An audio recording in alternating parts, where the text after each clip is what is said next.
Hey there, hi there, everybody. Happy Saturday. The weekend is here.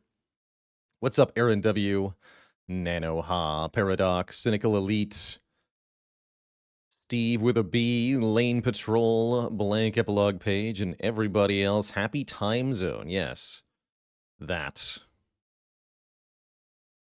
I'm feeling potatoey today. So it's going to be a lot of Brotato runs coming up. That's for sure. Aaron W says, how close are we to finishing random? I actually want to take a quick look here and break that down.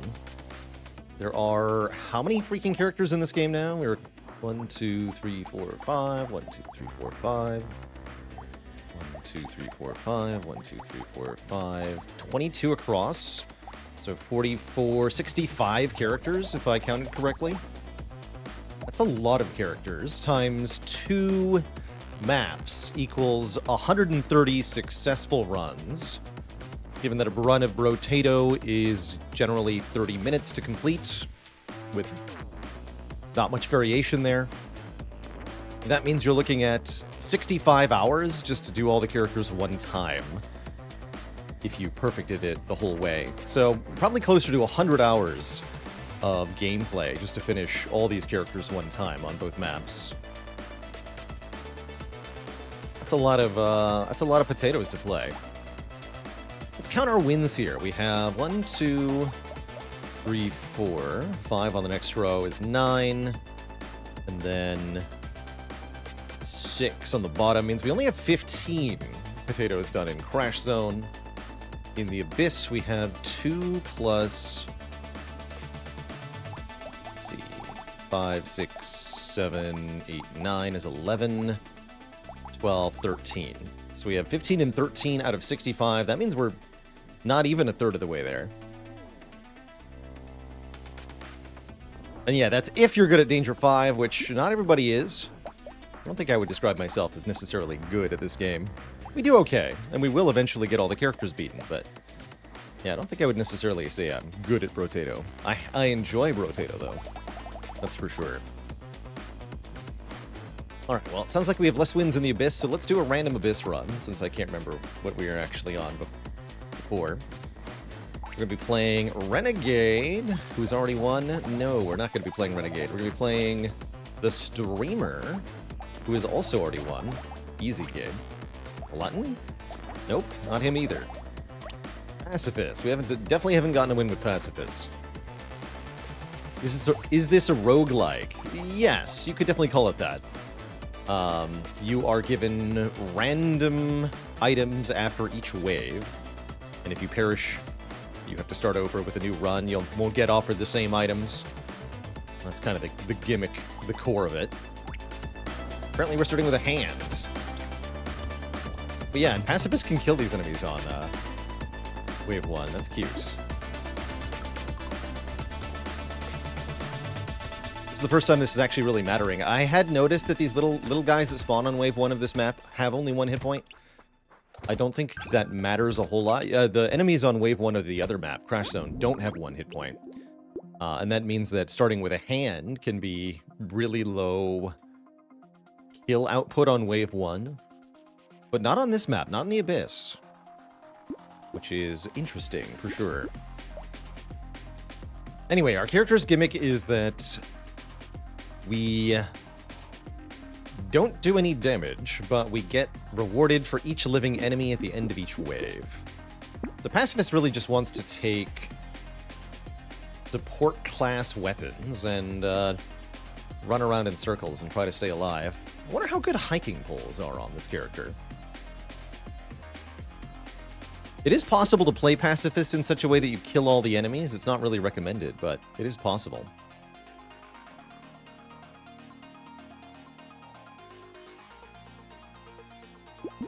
Yeah, let's just focus on surviving. We'll take 1 hiking pole. Add that to the mix here.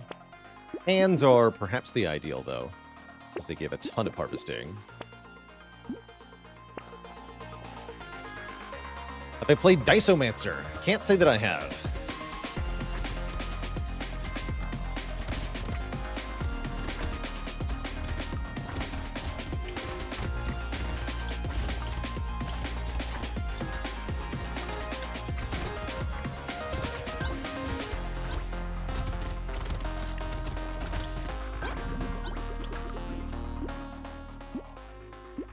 More harvesting.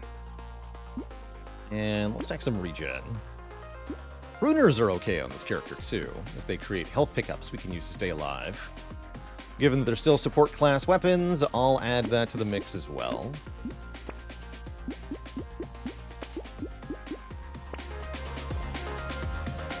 I heard of Vampire Survivors. Definitely, yes. This game is that I'm playing right now is based on Vampire Survivors as a core, or it shares a core genre with Vampire Survivors. You might more specifically describe it as a Survivors-esque Survivors. What would you call the genre as a whole, anyway? But yes, I've heard of that game. We played some on stream, even. Vampire Survivors is very silly. I don't think it holds up on the game mechanic level. It's not a replayable game for me, whereas Brotato is nearly infinitely replayable, which is definitely what I like about it compared to Vampire Survivors. Oh, right, that's right. Bullet Heaven is the common term. There are many bullets on screen, but they're all coming from you, the player. Pacifist Gentle Alien. I don't think so. White Flag sounds more like it.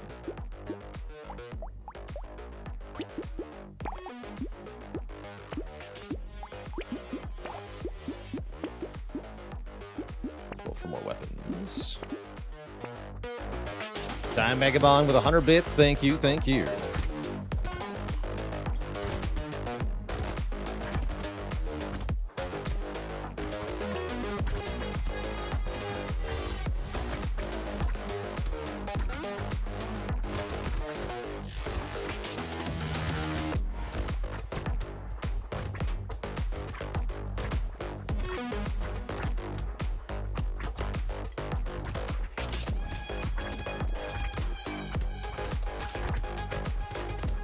That's right, the hands give me dodge. I forgot about that. Speaking of dodge, we should take more dodge. We should definitely take a lot more move speed.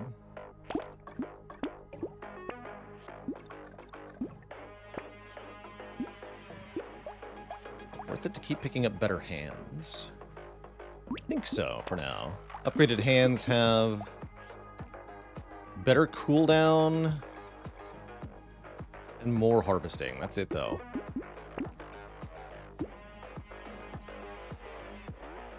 Alien Worm's not horrible here, but with the Pruner, I'm going to reroll.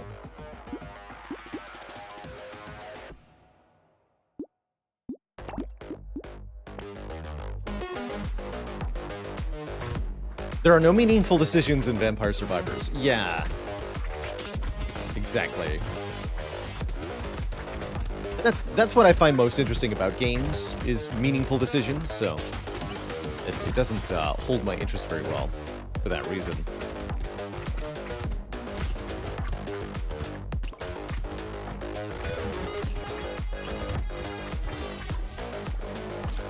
I guess Pacifist would be one of the easiest ways to finish a run with 0 curse, huh?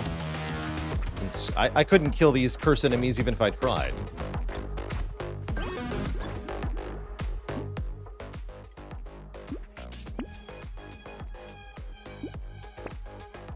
Cast Fist.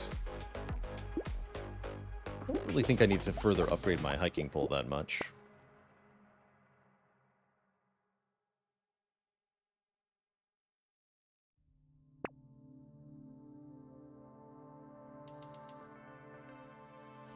Penguin's overpaying for regen. That's a much better pruner. I'll take that. Take armor, too. Armor.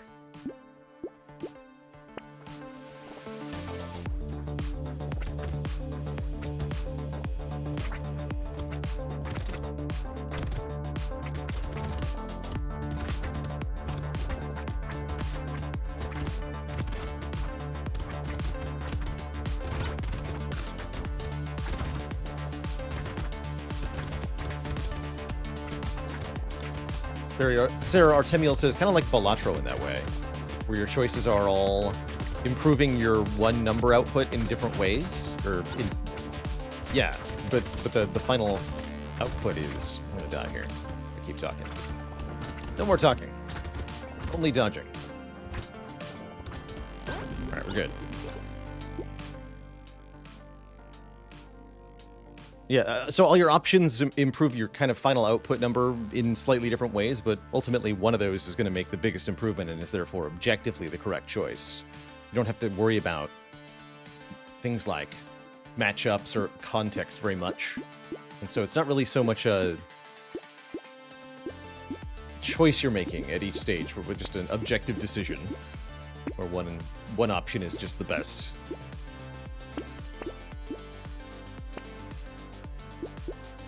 Harvesting. I don't think I care that much. 4-tier colors are the same as in Hades. Huh. And in many other games, too. If you look at the genre of RPGs, tiers of magic item often follow a color pattern like this, where you go white is common, then blue is magical, purple is epic, and then red is legendary.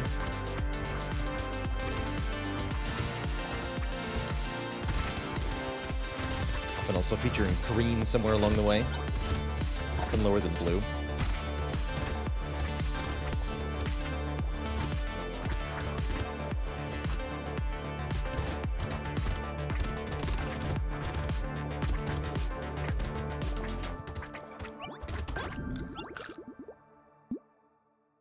Okay, more regen.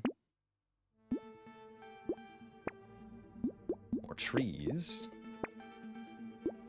More regen. Medical turret only heals for 1. That's pretty bad. Don't think I'll bother with that.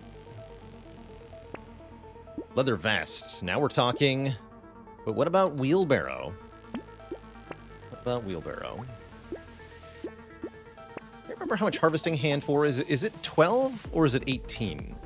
If it's 18, that's super worth locking. Be sure it's 18.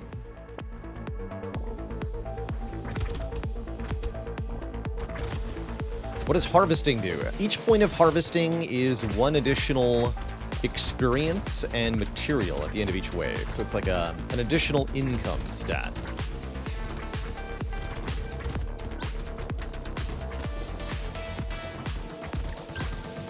You can almost think of each point of harvesting like a free additional kill each wave.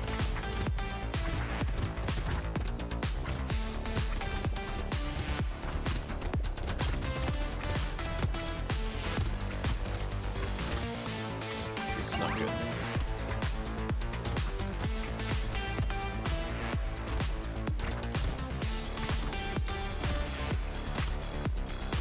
Somehow I survived.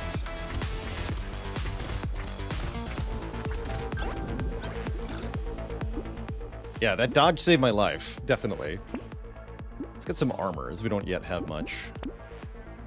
And max health is also one of the best ways to scale our survivability at this time. It's that we're actually lacking max health. Jerky's a good addition to this deck, too. Deck? To this build. Yes, it is 18 harvesting, okay. That was a +9 harvesting purchase. Lock you and reroll. Perfect. Okay, wave 9 shouldn't be too bad. We are now at over 100 of the harvesting stat, and from here we just want to build essentially max survivability perks. More max health, more speed, more regen, more dodge, more armor, and not much else. Further upgrading our weapons mostly won't be worth it. Just want to stay alive. Plan to play Brotato all day today? That's what I'm feeling at the moment, yeah. Might be a shorter stream than usual.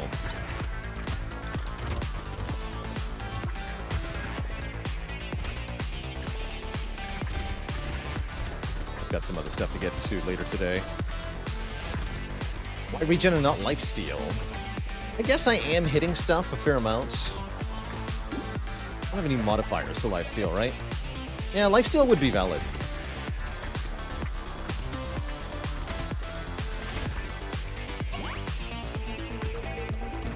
We'll see if any convenient sources of it appear. Okay, but what if I took a little bit more... No, roll for survivability. Yeah, let's get some more dodge in here. And now I'll take an alien worm for the max health, mainly, since we have so much healing from consumables.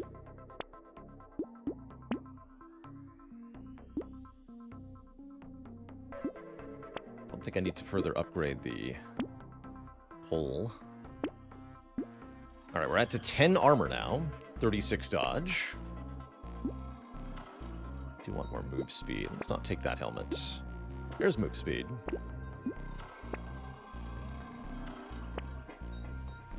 Stone skin is perfect. What is this build? This is a don't die build. Special for the pacifist character, who's not really allowed to kill things. You can kill things as pacifist. I think that'd be a fun challenge run sometime. Play as pacifist, but kill as many enemies as possible.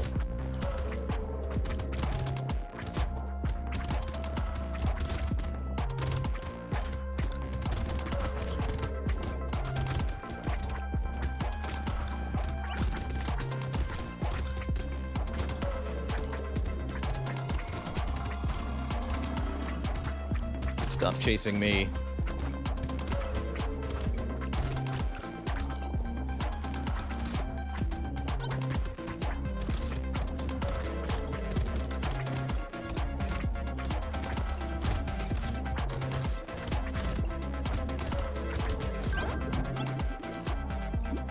Nice. More dodge.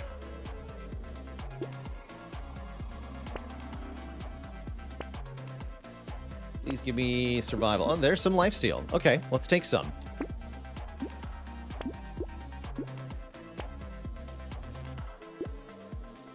That means we don't really want plant anymore, though. A little bit annoying.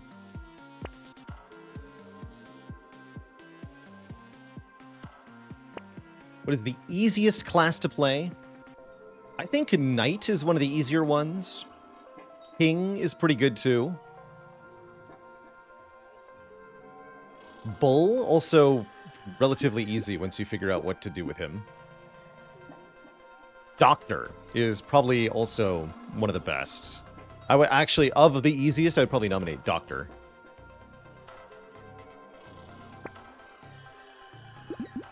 I don't think I want Barnacle.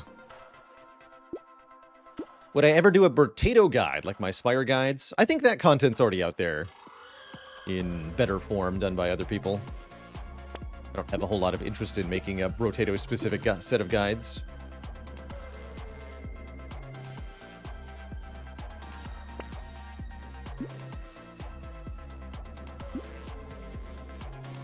I wish I could find some items that give me more survival.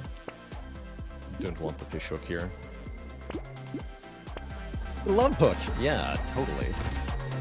Definitely love purchasing fishing hook with my hard-earned money.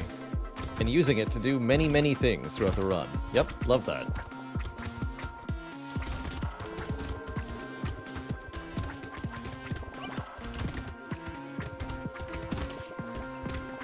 Potato. What's the current lands?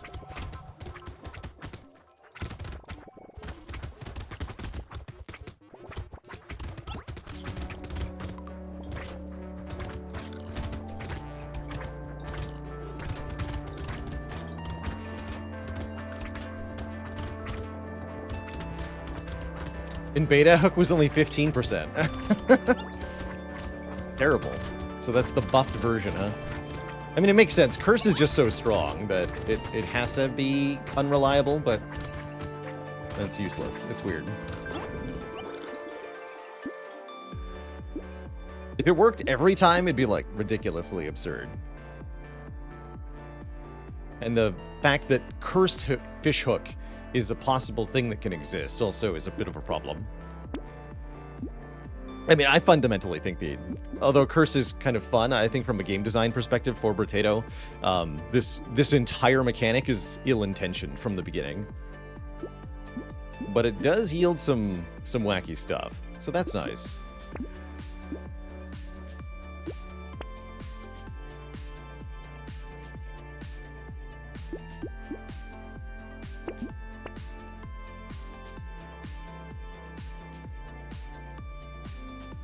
Maybe Squid will give us some regen? Sure.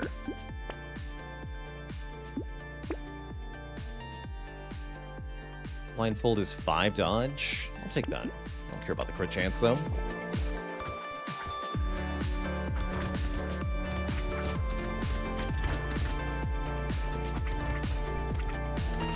Okay, cannot escape that.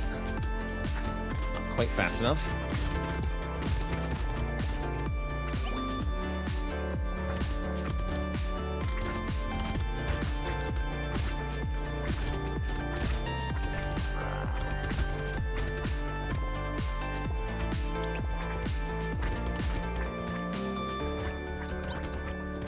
I really hate this guy's randomly directed shots. They're perfect at catching you off guard.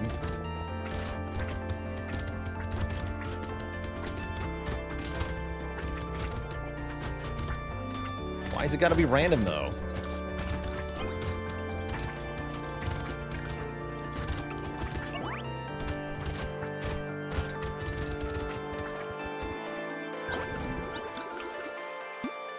Do I know all the boss's attack patterns? Not yet. I will in time. If I keep playing the game, I will anyway.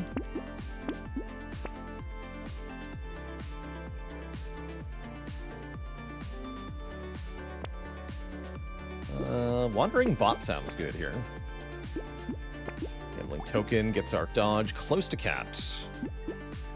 It's 3 harvesting for 30? I'll take it. How do I get materials without killing? That's our character-specific effect, the Pacifist, who gains materials and XP for every living enemy at the end of the wave. This character is intended to not kill stuff, which is part of why we're doing this kind of build, if you could even call this a build. Pacify this.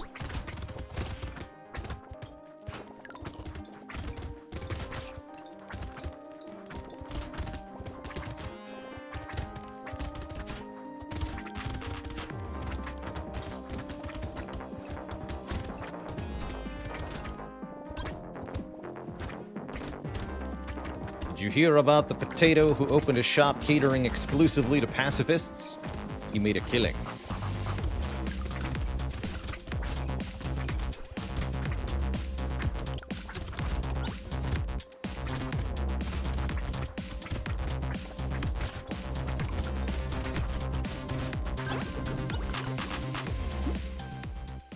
Is this the hardest difficulty? Yes.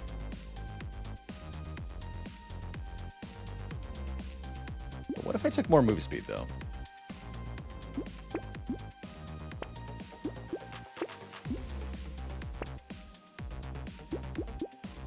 Take the leech. I've got enough harvesting, I don't mind these minus harvesting items. At all.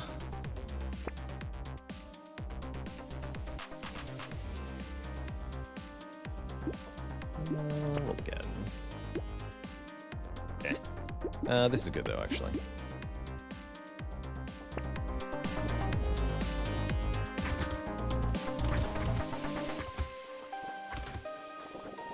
Yes, this character heavily skews what the game looks like. Agreed. Arguably one of the easier potatoes. Arguably one of the harder potatoes. Weird character, really.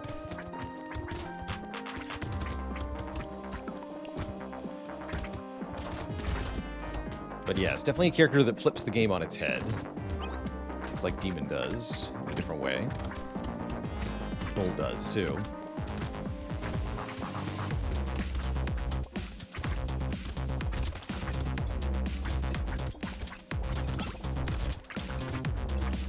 I think some of the coolest characters are the characters where if you try to play them like the standard Brotato man, then you'll just lose. You have to come up with a weird playstyle, like Streamer. Or Fisherman.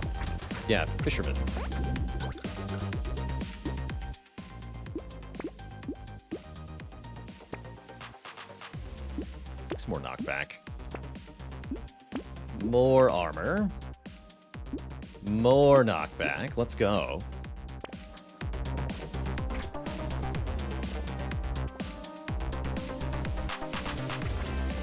crazy spiking hitman. Very unreliable attack pattern, it seems. Don't really know where this guy's gonna go. What I do know is that 30 move speed is a lot, so he can't really catch me.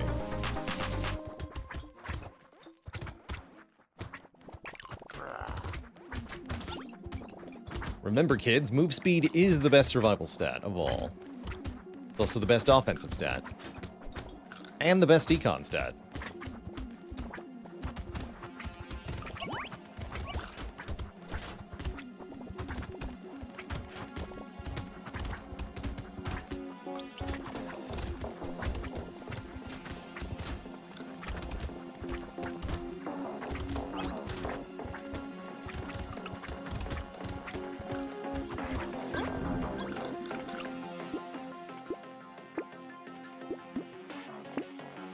HP sounds good. For wave 15, I think it's too late for the alien. For the baby squid, rather. Extra stomach would be good here. True.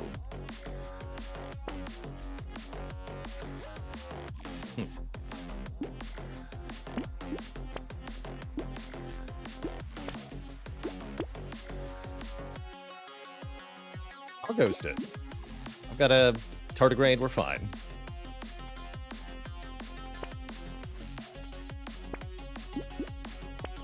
There's the stomach.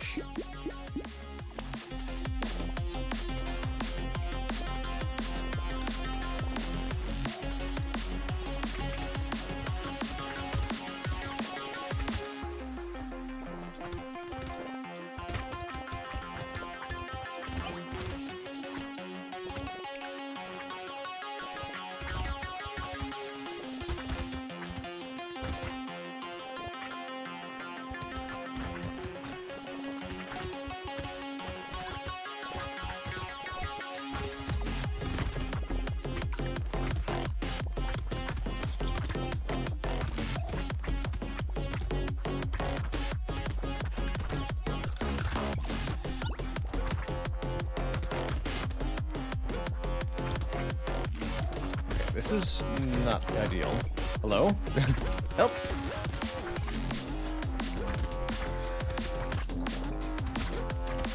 Just be tanky, it's fine.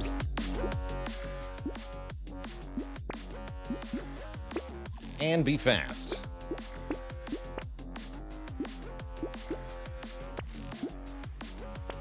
Seem good.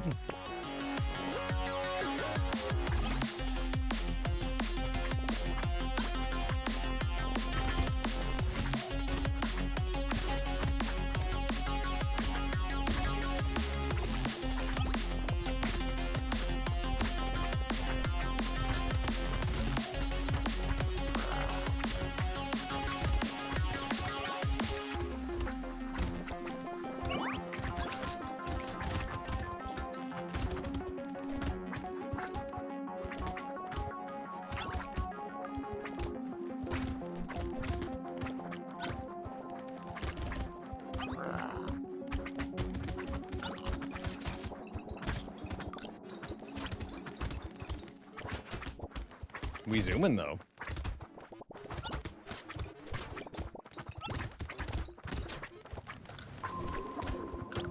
Cool. Got all the max health off stomach that wave. Nice.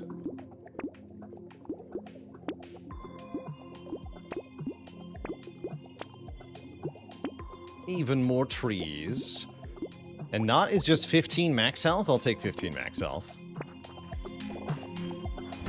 I mean, it also gonna possess a little bit of damage. We can do more than 1 damage now. That's nice.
regen. Looks like we're in great shape here with Giga Regen. The end of the game. So I took that just for the one regen. Whatever. 2 waves to go.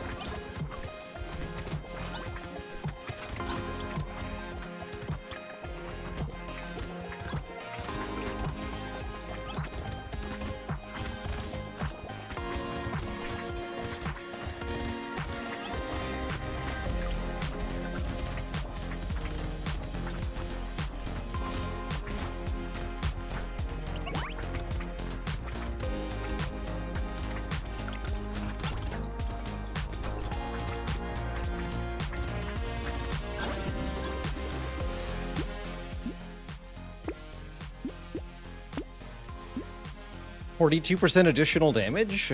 You know what? Yeah. Yeah. We have actual damage now, sort of, kind of. Hiking pole hits for 14 the power.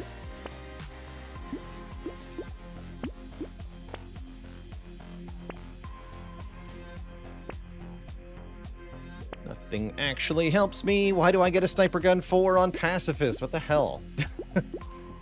Where's this on my regular runs? Come on. That's 1 regen. All right, let's go.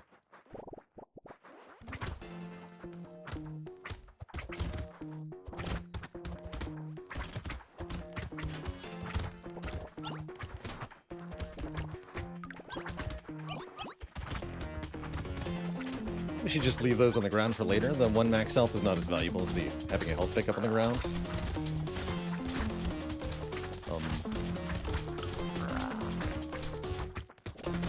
Still haven't actually even lost the tardigrade somehow. Going well. There's the nullified.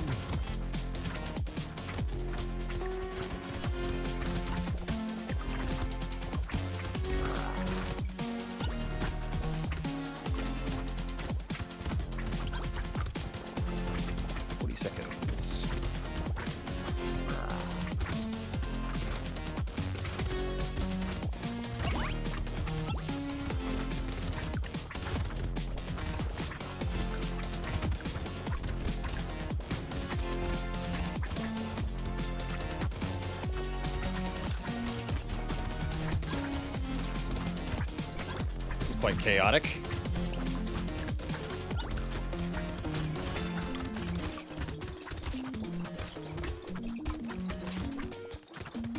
GG, nerds. Power of healing. We unlock the Panda. It's a great item. And we've beaten the Abyss with the Pacifist. No prob. Back to the crash zone. Captain! Oh, Captain, my Captain. Not one with Captain, right? That's right. More XP gain for every free weapon slot. More stats on level up, but more XP required to level up, and the enemies scale up each wave. Interesting character. Wake of Insanity, thanks for 45 months of support. Apparently we're starting with a Lightning Shiv. Not the weapon I would have chosen, that's for sure.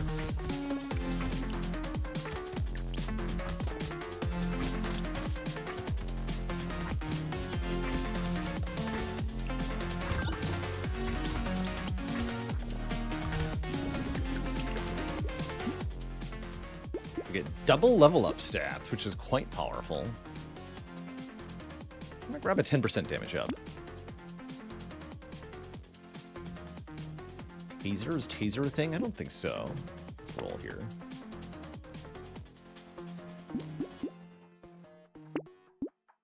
I'm going to grab early fertilizer because I think it's a very good early item.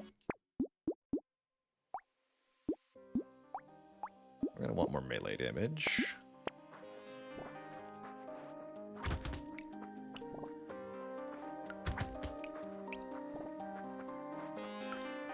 So Captain performs best with only a few weapons at the start. You don't want to aggressively fill out your weapon slots like other characters do. Better to get a few upgraded weapons and rely on those for a bit. Eventually you'll want to go to the full 6 weapons, though. It's just too good not to. Oh, 8 melee damage. Okay, well. That'll sort the damage problem. I'm going to roll this. One more time. Take another 10% damage.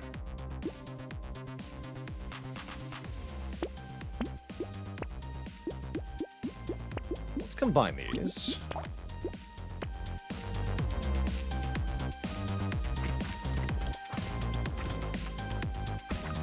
I'll probably go to 2 blue lightning shivs.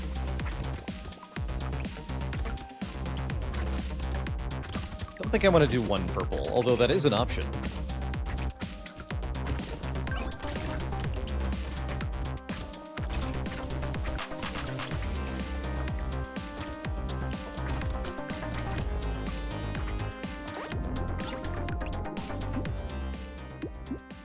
Attack speed sounds great.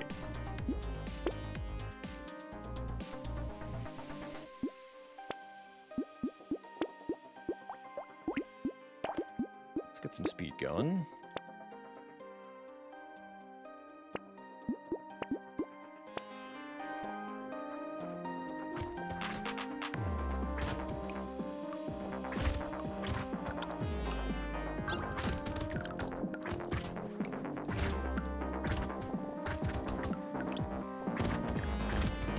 We'll get some elemental damage next.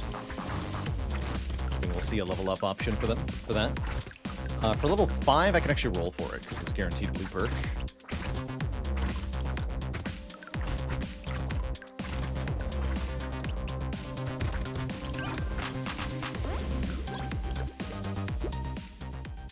Although 20 more attack speed or 12 max health are also very nice.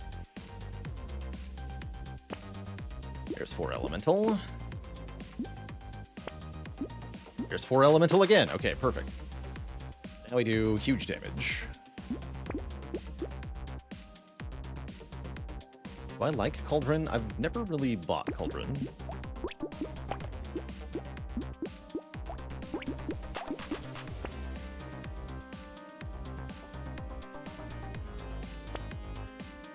Take an early bag.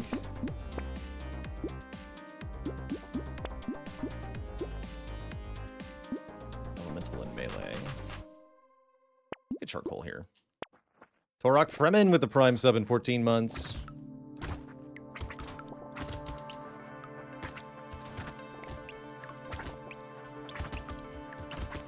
Hey, we're playing Captain currently.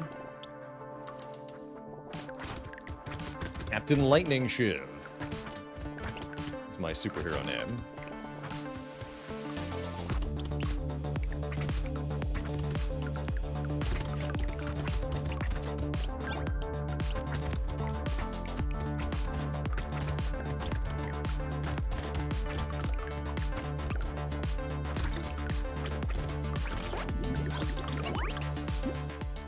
Yes. 20 harvesting? Okay, if you insist, game. I'll take that.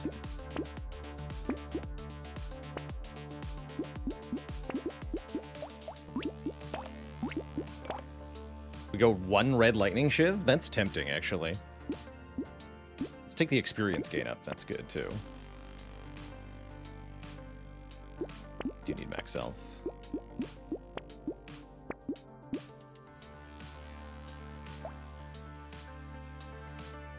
2 purples is more reliable.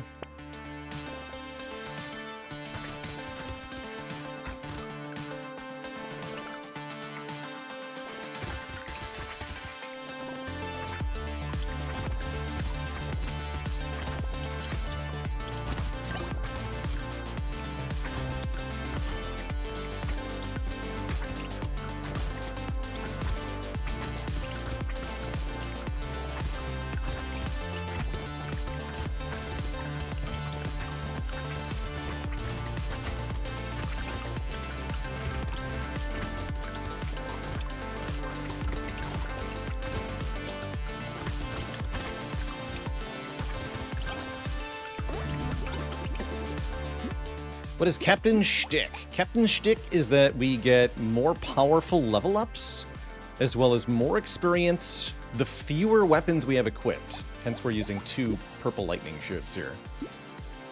I would love 60 range, actually.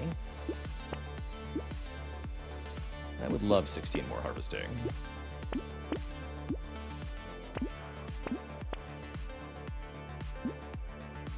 The lumberjack shirt. Buy another lightning shiv.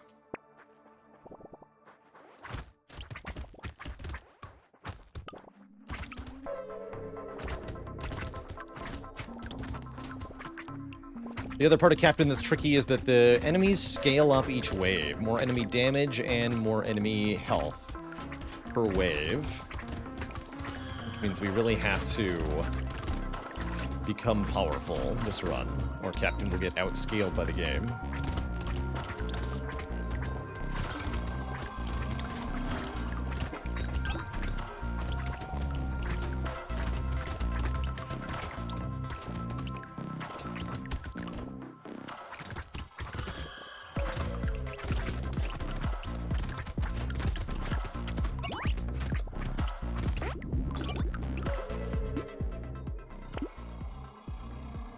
No, we should take 18 max health here or something like that. Become tankier.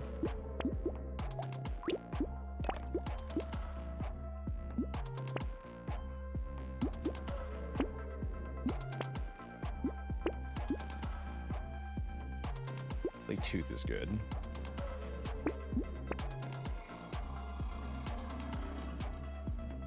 Heal tank for way more elemental damage.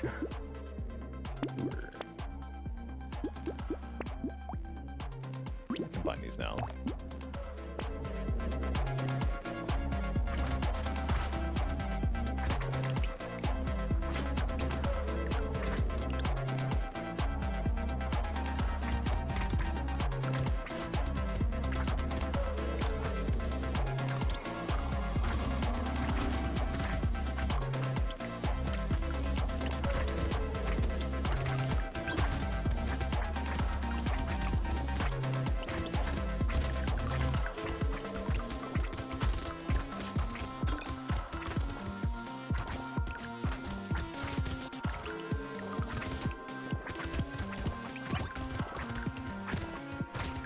Actually want that curse.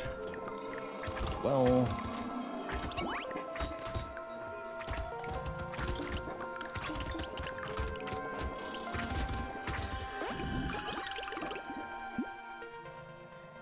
yes. Okay, roll here. Let's go with 4 armor. Definitely want to invest in some survival now.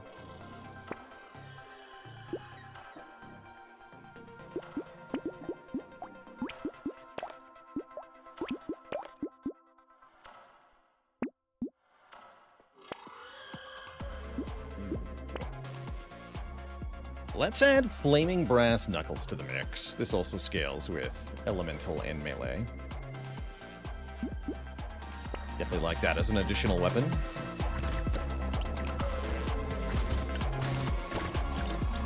Those lightning ships massacre these groups. Dang. Good. This is a very good wave to have only 2 weapons on.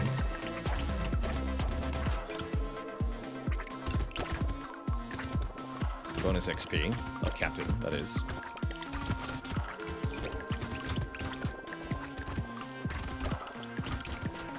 Oh, Captain, my Captain.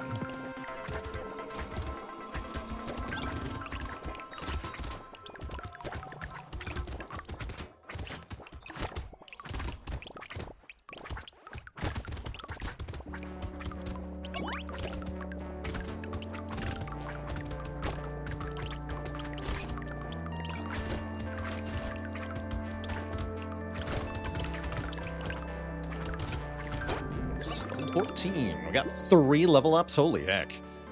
Excellent. Wasn't sure about the Cauldron before, but if it's free-ish, I'll take it. What's the downside on that? Minus regen. Let's take 18% move speed. X Elemental. should probably take 4 armor. Take 4 armor. Now I'll take 6 elemental. Alright, good talk.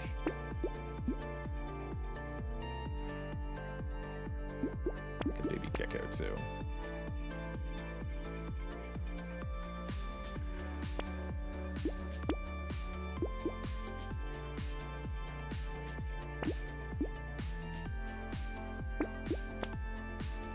Wow.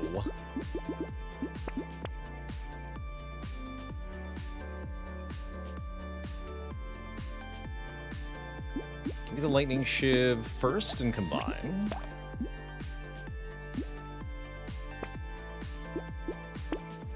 Buy that.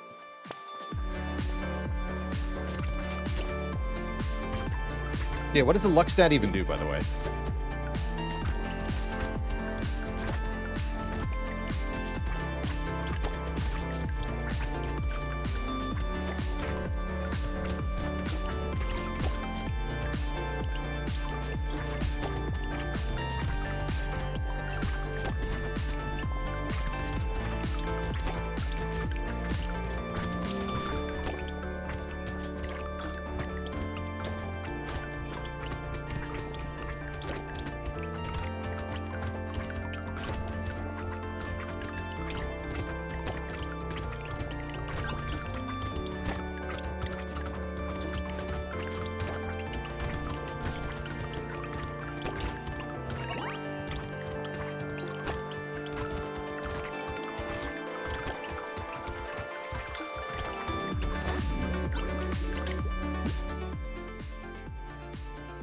Oh, that's pretty good, Griggy. 8 item chests with 400 luck. That's sweet. That is sweet. 90 range. I want it. I do want 90 range. I really do want 90 range.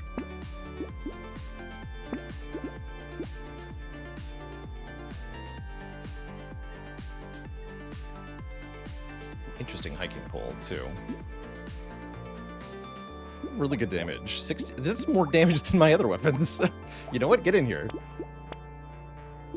We're gonna be like that. You could just get into my inventory.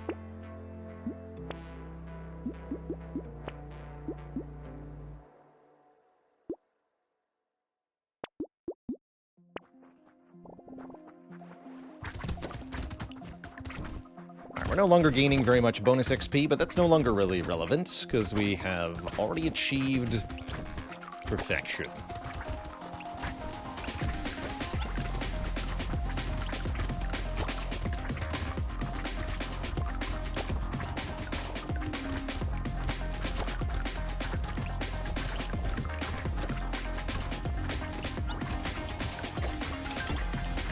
Why do we have a hiking stick now? Careful what you say about my most damaging weapon. Thing's powerful.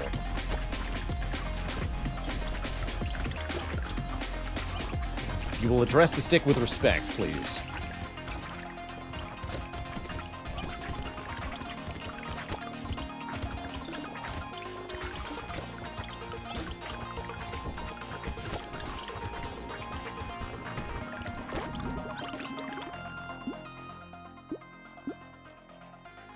Anyone want 24% move speed? I do. I would like to go very fast now. Thank you. So yeah, let's look at damage real quick. 11,000, 5,000, 11,000, 5,000, 3,000. Okay, well, it is actually my worst weapon. I guess. What a boring answer that is.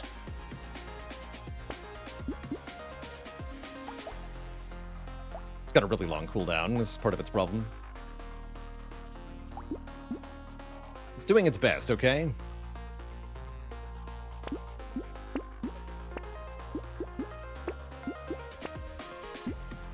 Fear seems perhaps okay as well.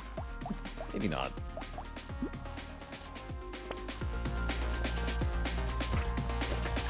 Also wanted the gradual range scaling of the hiking pole. That's the other reason we took it. Scales with a stat and gives us more of a stat that I want lots of.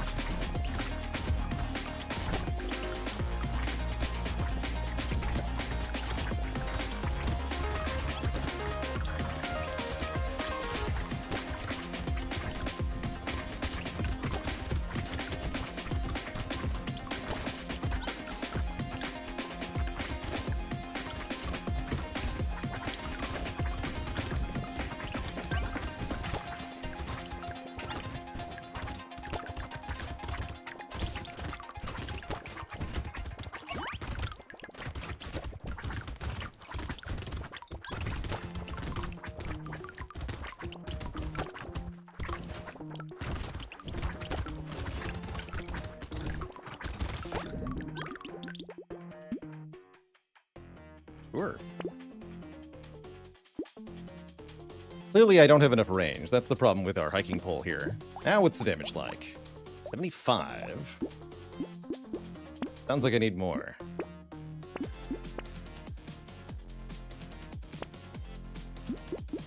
Well, hello there.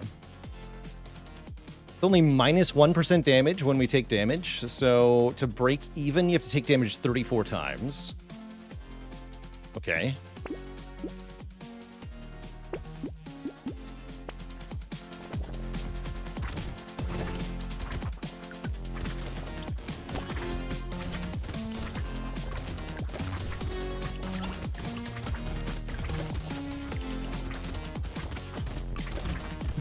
How far that fist goes. It's kind of amazing. My range stat, 237, 238.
Cool. Guess I could combine these. Our experience gain right now, we're at 80% additional experience gain. I bought a whole bunch of plus XP items, so probably we can just go 6 weapons from here.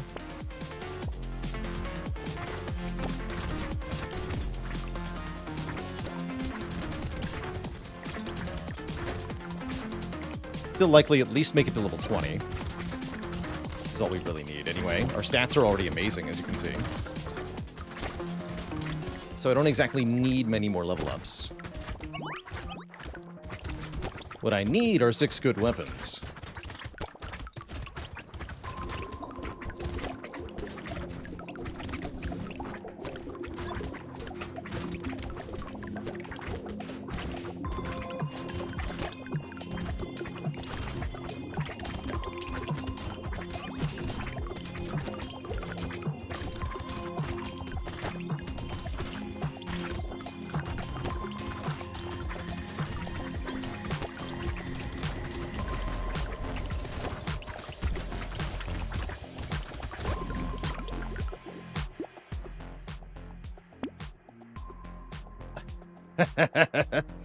That's a nice power generator. 51% more damage for no downside. All right, I'll take it.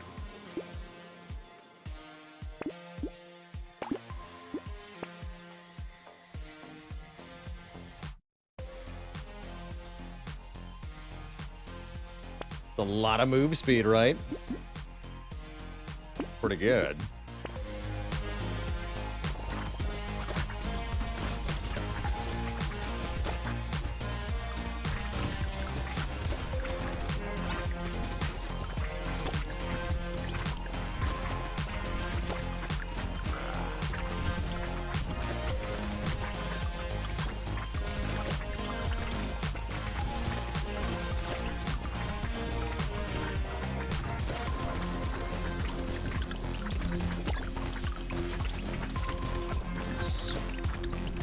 Stand on top of the elite. Bad idea.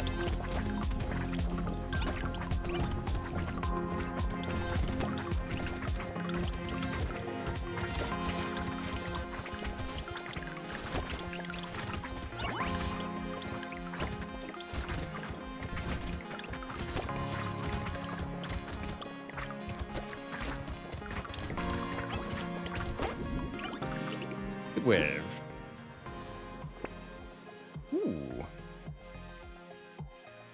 Free armor and guaranteed attraction of materials sounds good. I'm gonna start taking a lot of dodge.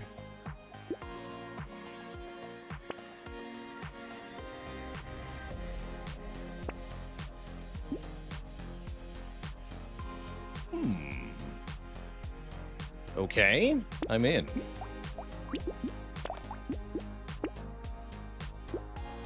Energy bracelet is pretty good too, actually.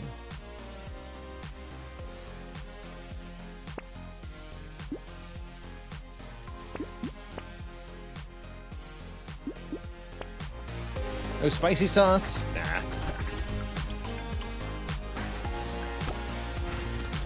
I don't generally buy that item.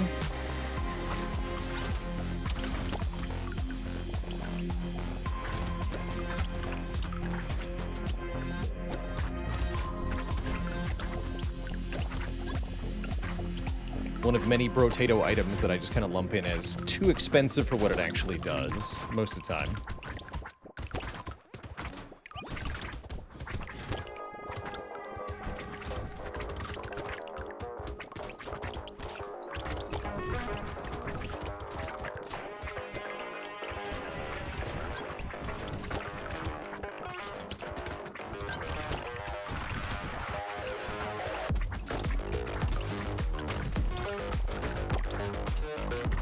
Yeah, if we're playing Artificer, then we can talk, right? Or Chunky. I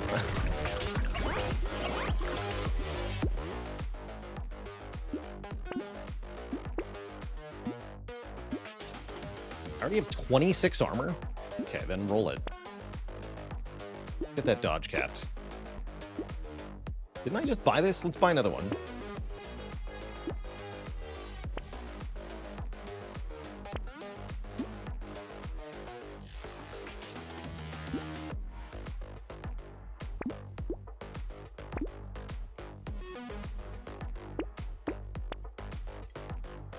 Buy the whole thing. Screw it. More experience gain. Delete it.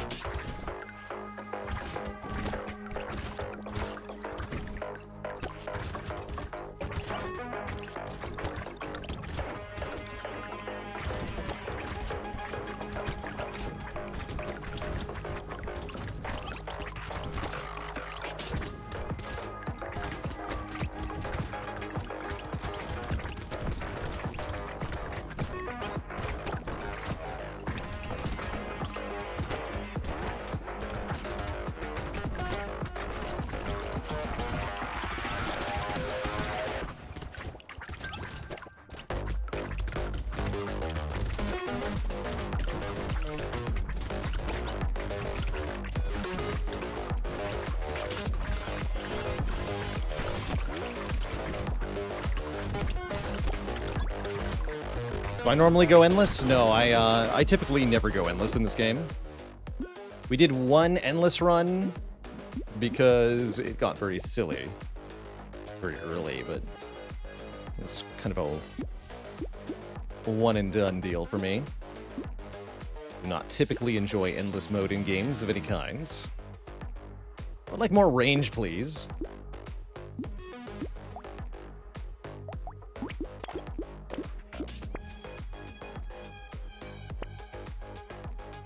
Like less range, please.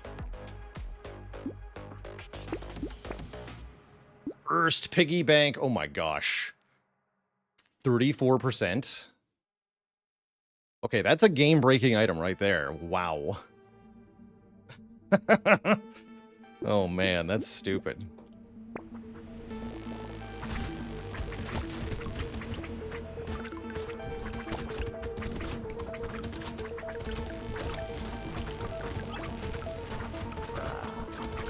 Thought about giving up hiking stick for that sword, but the hiking stick now does 166 damage thanks to our 341 range stat, so I imagine it's actually more damage than sword.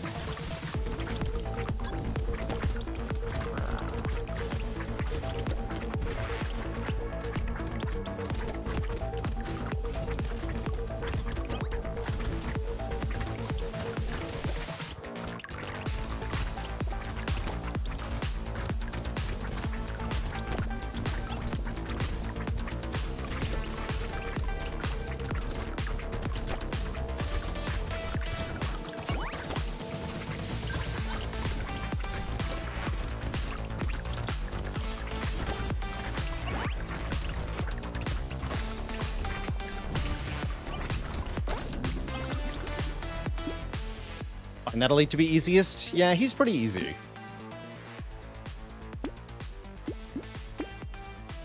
He's pretty easy. All right, quick weapon comparison. 22,000, 8,000. Still getting outperformed by the fists, huh? Shame. Truly a shame.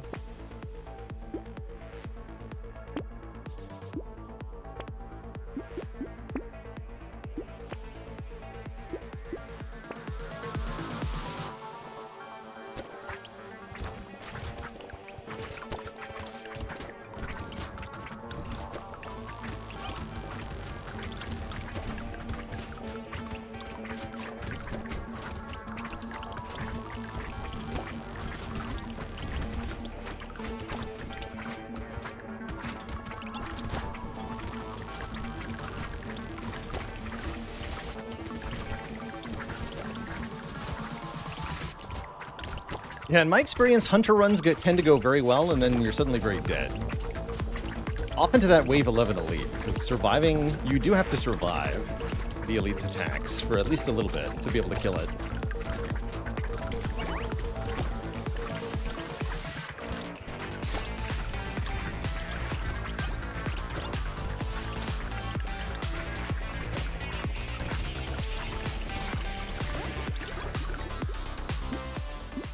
Okay, so we made it to level 23 on Captain here.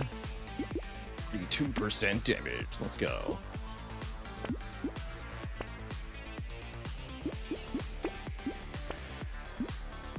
Hiking pole 4. Scales with 20% range, does 287 damage.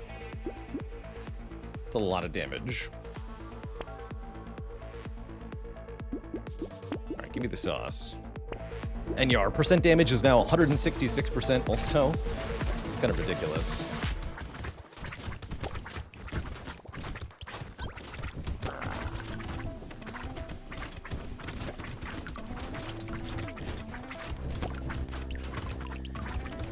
Trying to position myself so I hit both bosses at once with these high-range melee attacks. No longer possible. Careful.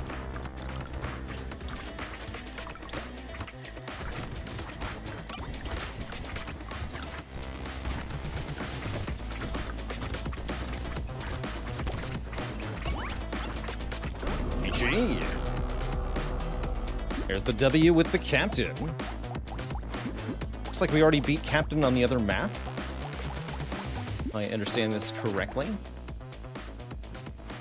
Oh yeah, we beat Captain as one of our low danger levels. That's right. We had 75% move speed at the end. Ridiculous.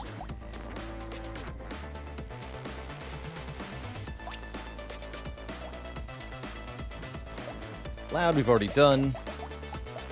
In the Abyss. Cyborg, we've already done in the Abyss. Apprentice, we've already done in the Abyss. Saber! I love Saber, one of my favorite characters. Saber starts with a bunch of harvesting and a piggy bank and gets more damage the more materials they have. So with Saber, as the name implies, the goal is to not spend your money.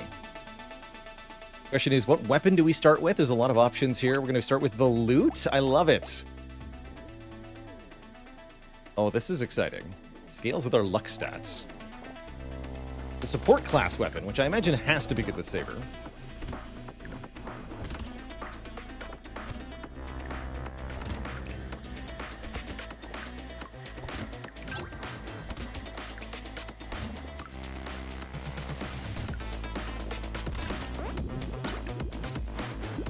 Frugal Bard. Oh, but what about shotguns, though?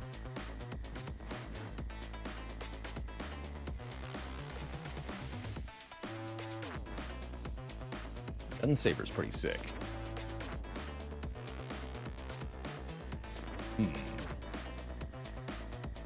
Like a shotgun blast to the face to wake you up.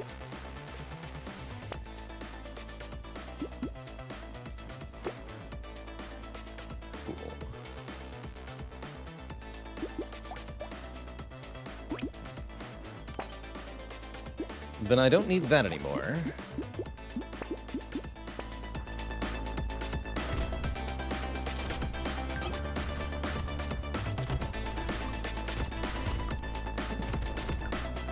just noticed these lobster creatures seem to take less damage than other creatures do. At least from guns. Interesting.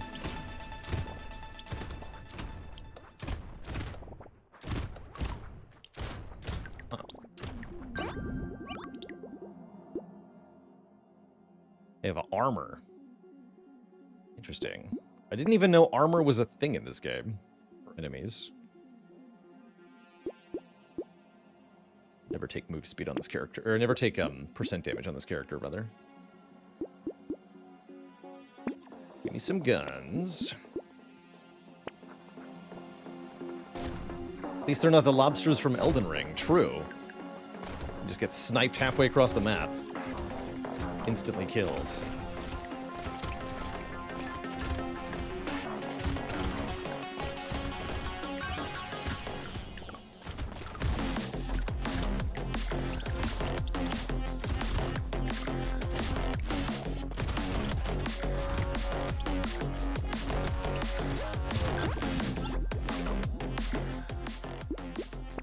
Taking harvesting. Harvesting is a very good stat. This attack speed. We're gonna want range damage as well. With Saber, you really don't want to spend money on things that aren't weapons for the most part. Although coffee is super good.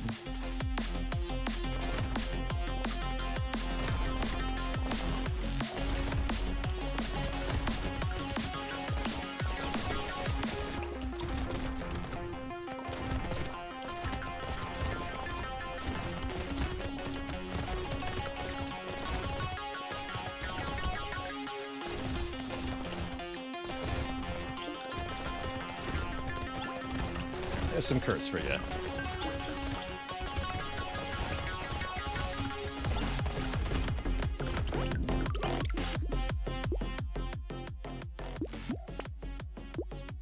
Take some dodge.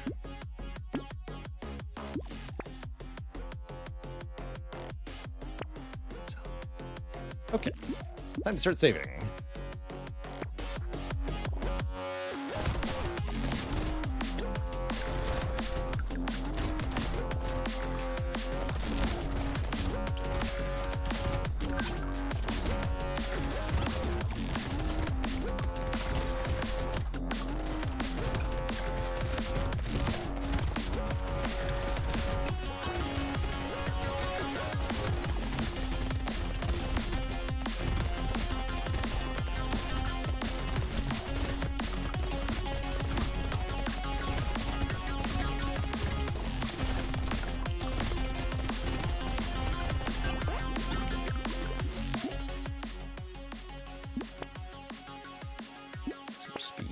Range damage, there we go. This character has a much higher item price than others, so I think the coupon's a bit better than usual. We have 2 Horde Waves coming up. I'm going to buy that Shredder.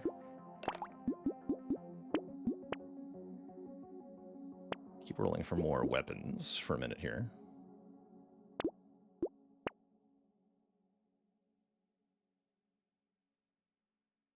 Huh.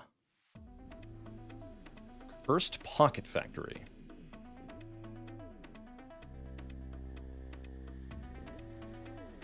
Doesn't seem very good on Saber. But it does seem like a fun item. Thief Dagger pivot at the last minute. I mean, Saber with Thief Dagger is kind of ridiculous. I tried all the DLC characters yet? No, we haven't played we have not yet played a single run as the Ogre. At minimum.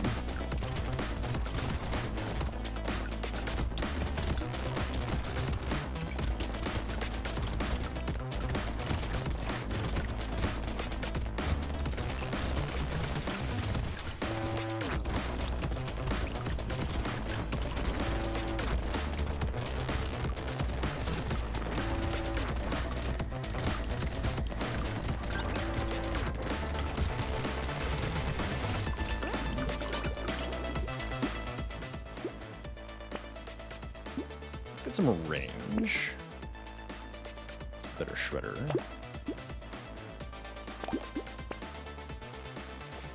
Don't want Frozen Heart.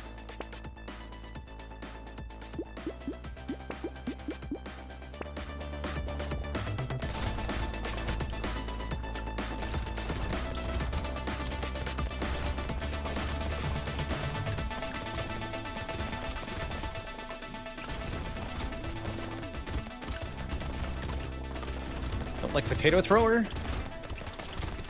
Not usually.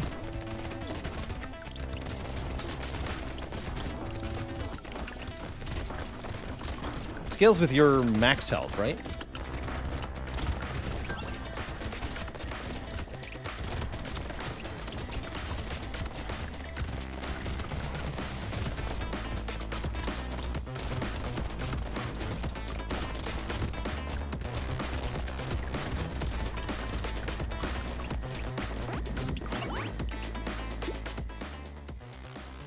Oh, sure. Pickup range and knockback is nice. Attack speed is definitely nice.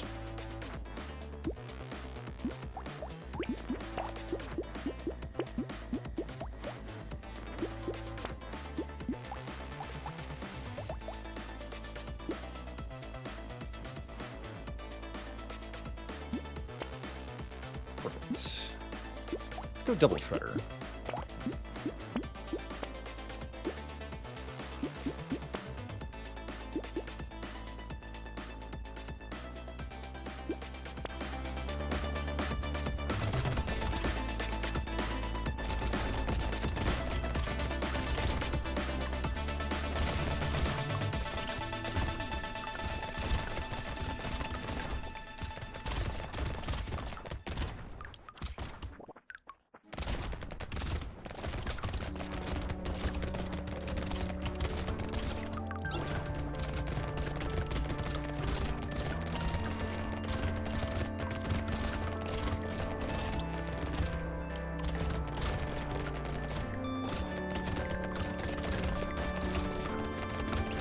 Blast him. Is Silver Bullet multiplicative with base percent damage? Yes, it is. Quite good. If we were fighting any elites this run, I would have taken it, but we were mostly fighting hordes, except for wave 18.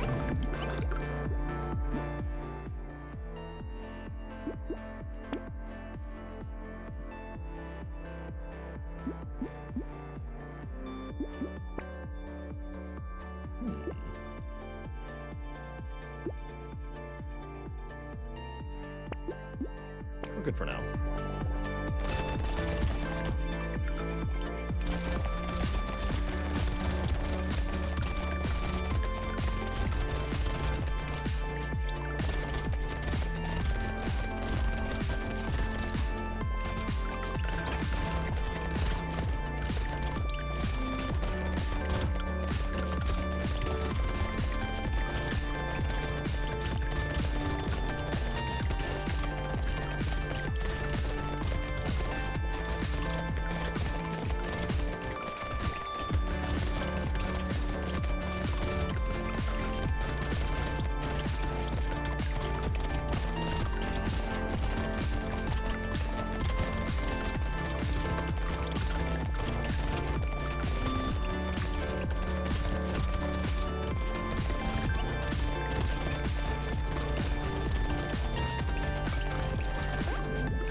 Already over 1,000 materials. That's a good sign. I was just thinking I could use some lifesteal.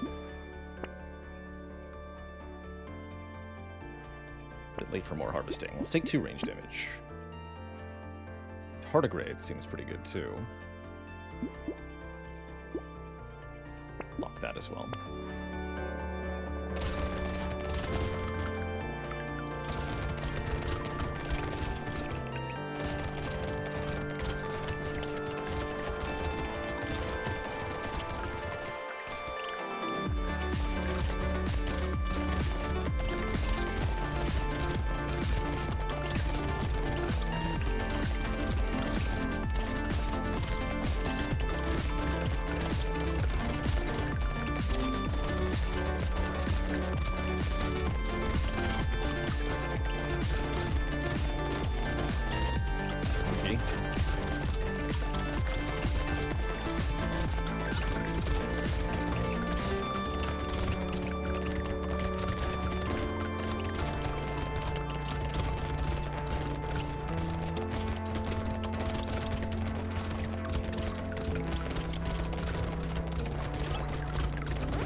Nice.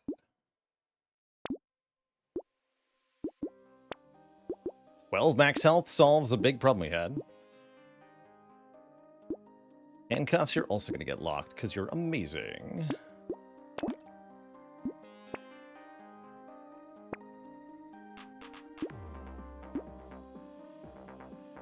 More enemies sounds hilarious. All right, bring it on. So remember, we get more damage based on our unspent materials. Currently, we're at plus 71% damage.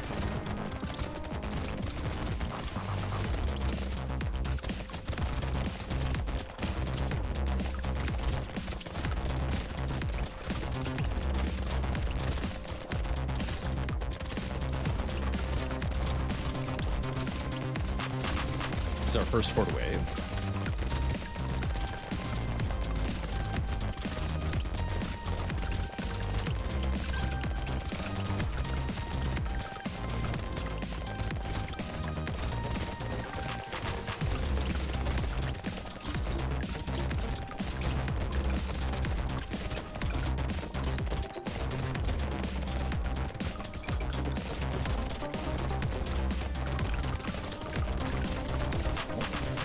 That choice deeply.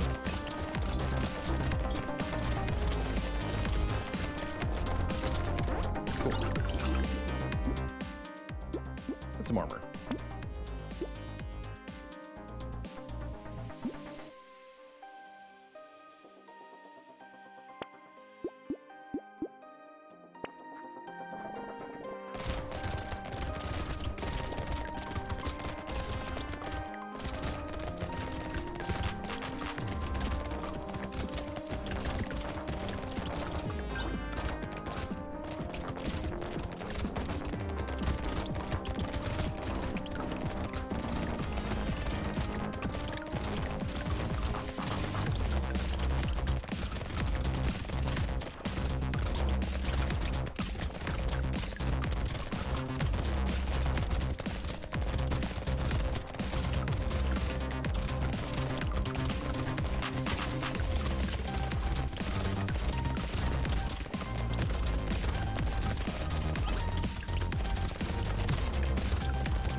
Didn't even lose the tardigrade. Great wave. Need more move speed. And more attack speed.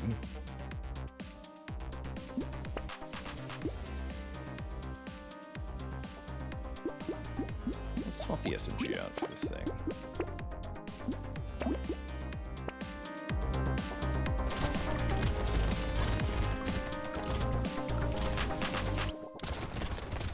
Does more curse spawn more cursed enemies? Yes.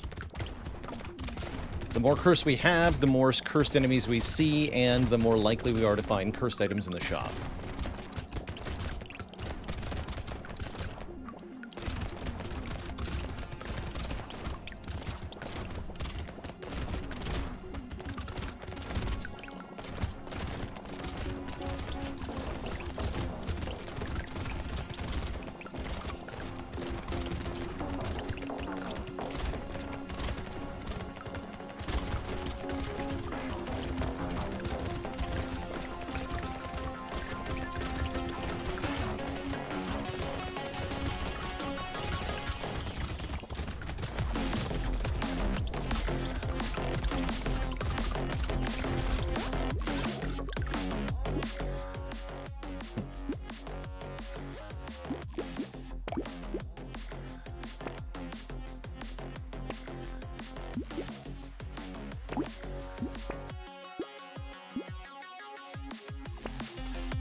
Now with 4,000 materials, we're at 171% added damage, and it only gets more from here.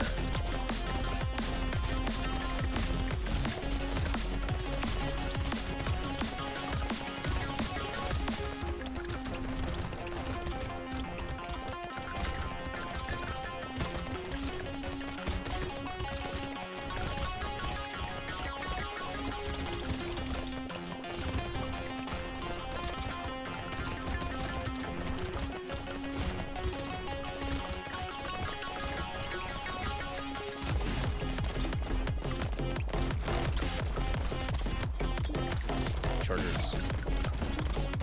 Period. Damn it.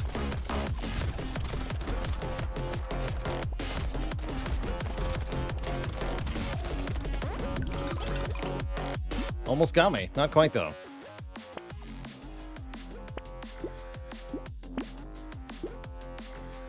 Alright, clearly the problem is that my damage is not high enough.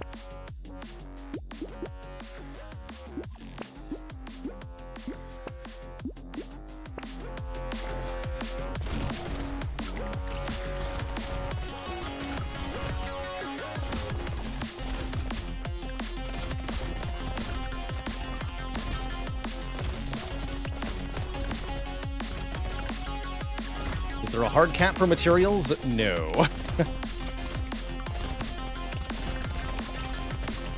As people found out before they had capped the income gain on streamer. Used to be you could break the game with that character. When it was first introduced. You still can, but not quite as hard.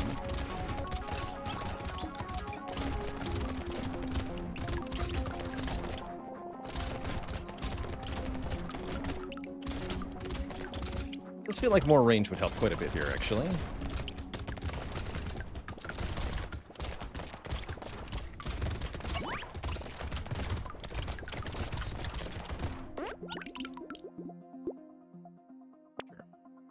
Yes.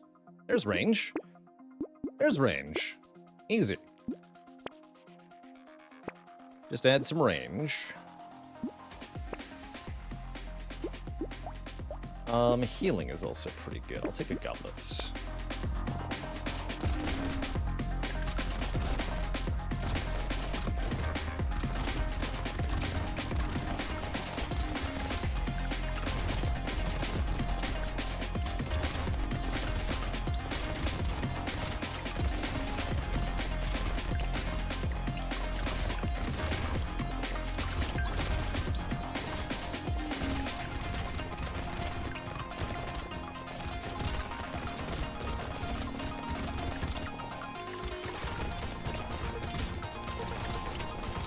Feeling a lot comfier now with the more range.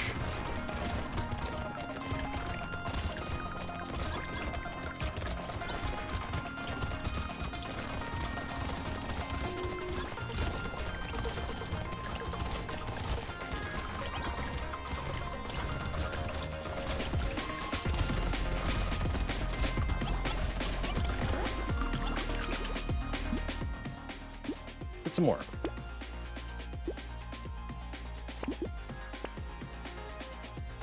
First fist. Doesn't do anything.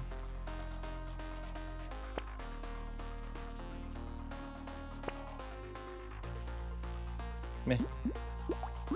Oops.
Still going strong in Spire? Oh, yeah. You betcha.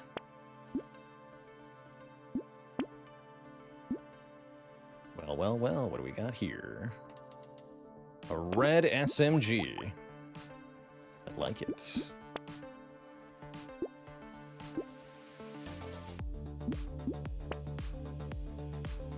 Oh, they nerfed Exoskeleton. It's only 3 armor now. But what if I purchased 2 of them for 10 crit, 10 speed, 6 armor? Sounds pretty good.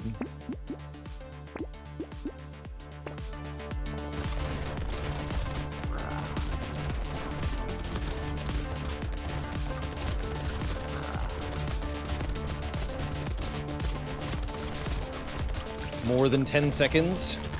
Sad.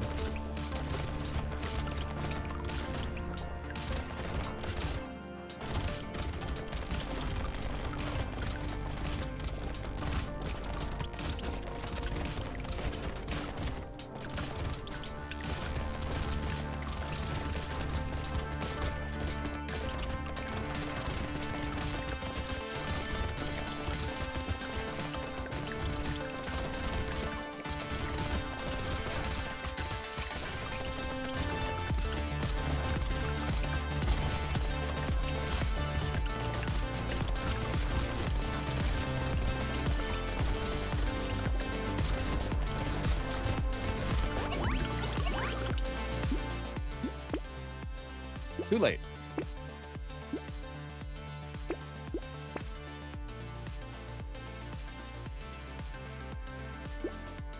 Banner seems okay. Take even more range.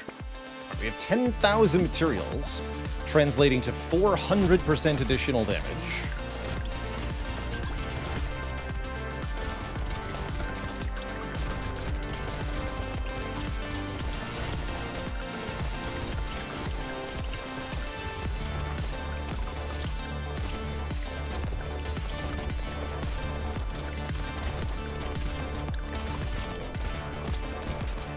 That's the power of saving.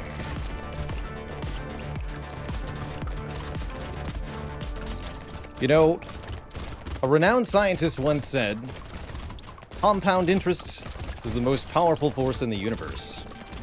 And that scientist's name was Albert Einstein.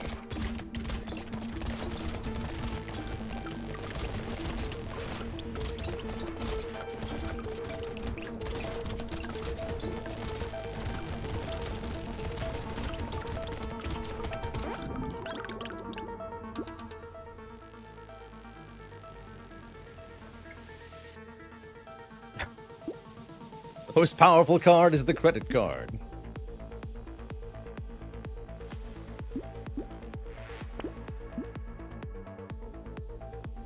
Yeah, that is actually a real Einstein quote, by the way. He did say that.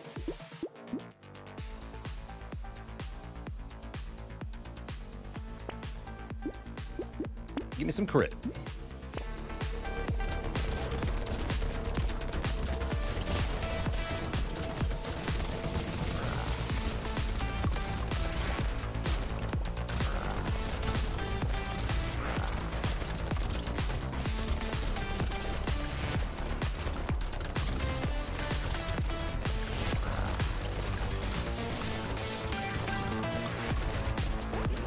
Easy peasy.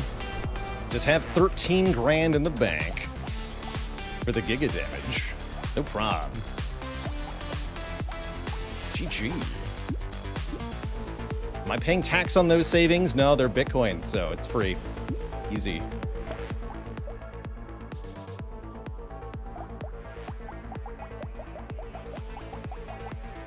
Easy peasy. Get to play a one-armed run? I've already won one-armed. Let's play one-armed in the Abyss.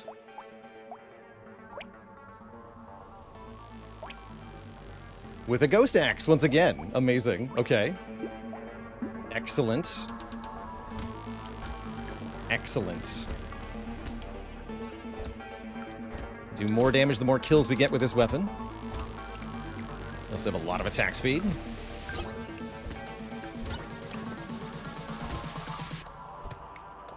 We get double damage ups, which means the scaling of the Ghost Axe is effectively doubled.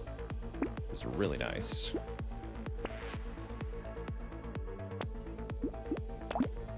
And I do want the melee damage stat, actually.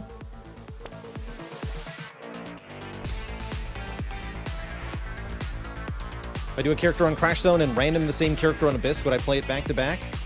Probably, unless I really dislike the character. Like, I don't think I would have done Pacifist back to back, for example.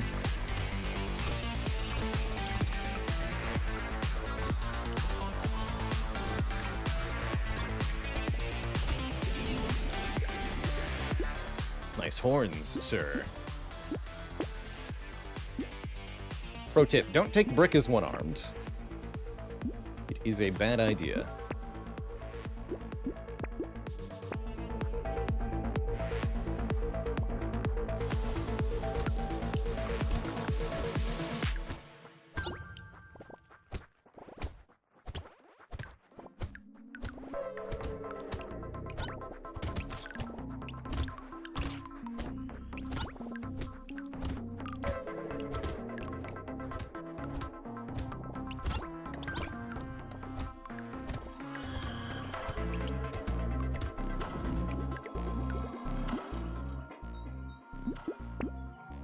Armor is very helpful here. It's an early baby squid, but I don't think I'm going to buy it. Ooh, Hatchet. Hatchet is a very good swap for this character.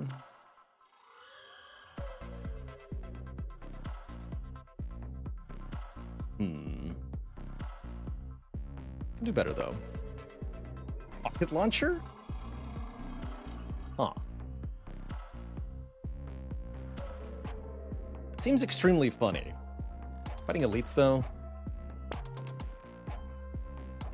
Keep the experience up.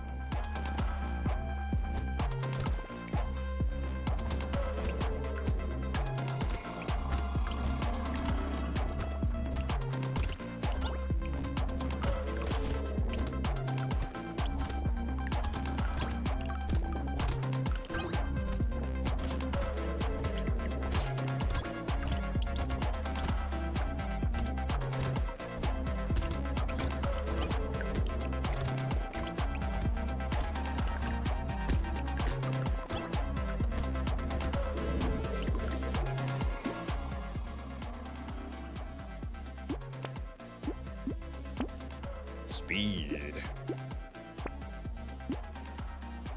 Supposed to take that goat skull, I think.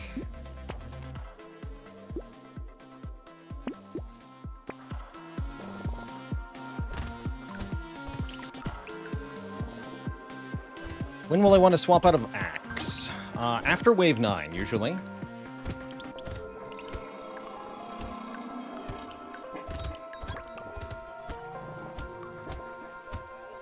Potentially finding a cursed weapon would be really sweet, too. This character disproportionately benefits from a cursed weapon appearing, because, you know, you only need one weapon.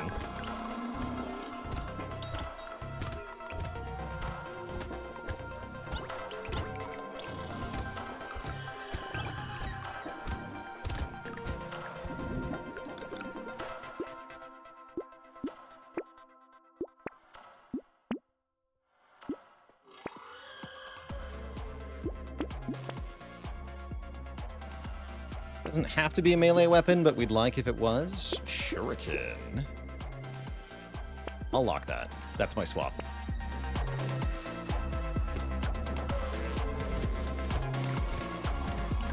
Although I have really bad crit. I think it matters.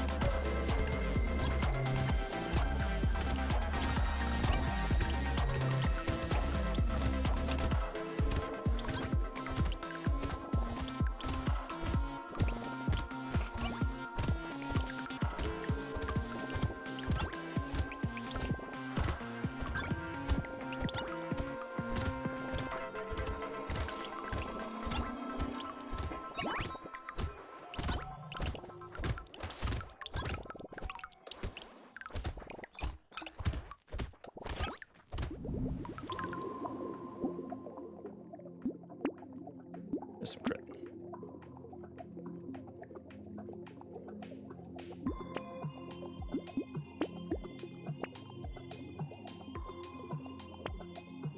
There's some crit.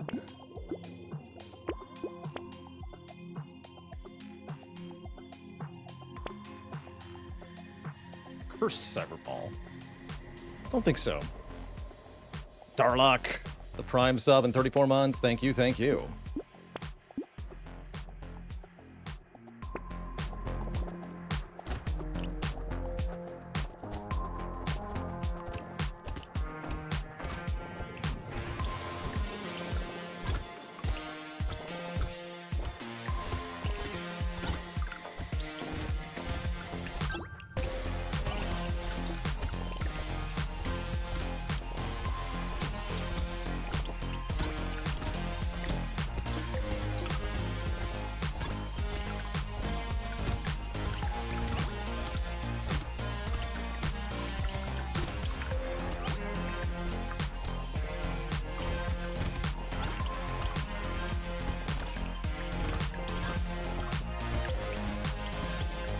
Wave.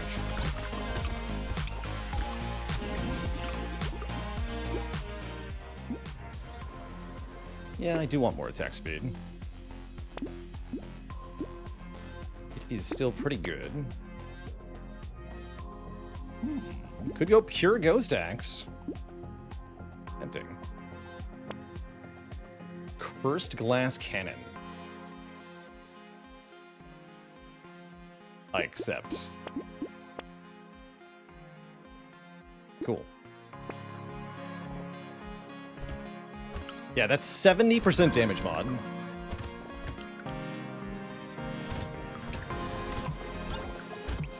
Seems pretty good.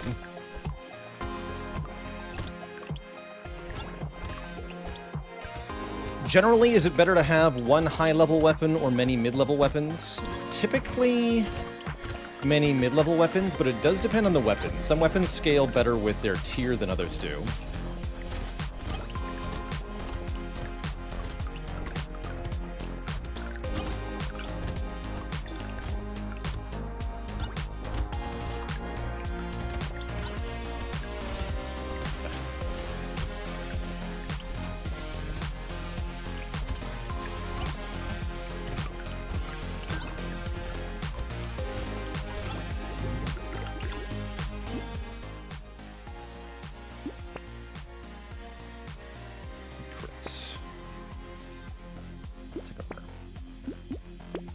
Max health, it's fine. Could have had a tier 4 Ghost Axe.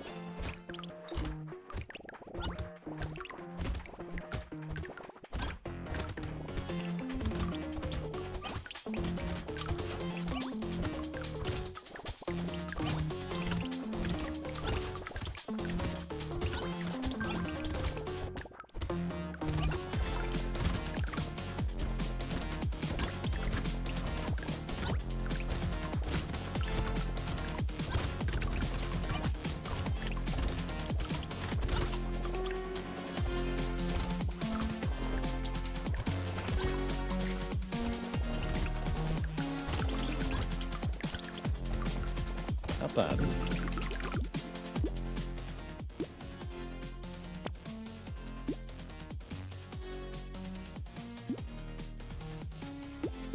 Guess I'll take some more attack speed. Okay, time to swap here. I can't guarantee this is going to go that well. Oh, good. I can guarantee this will go well. Yeah, getting to tier 3 Shuriken is a big difference here. Bounces more times on crit, has more base damage. Also going to take the experience up here.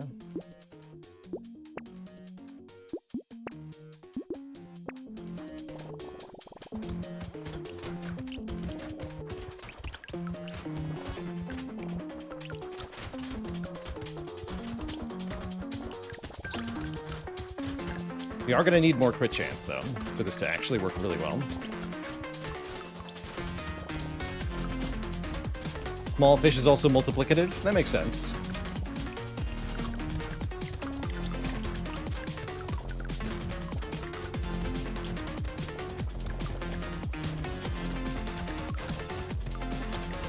Actually, wait, is that twice as good on this character? Maybe I've taken that.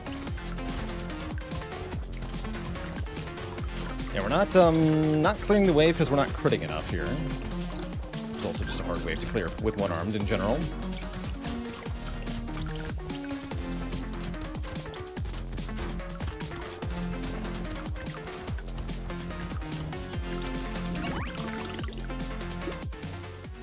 Yes.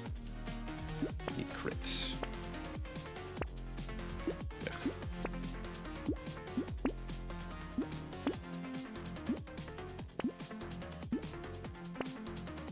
Not gonna fight an elite.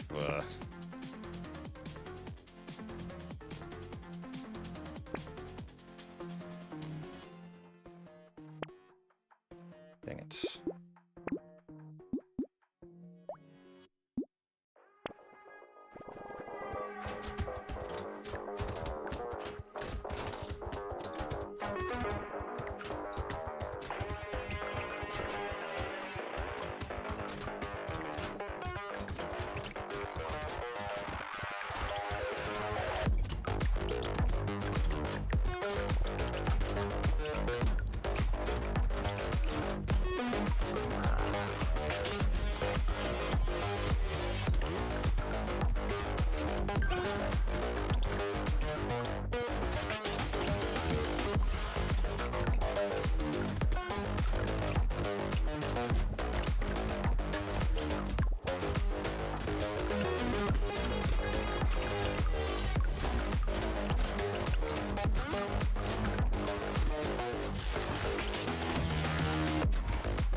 Not awful.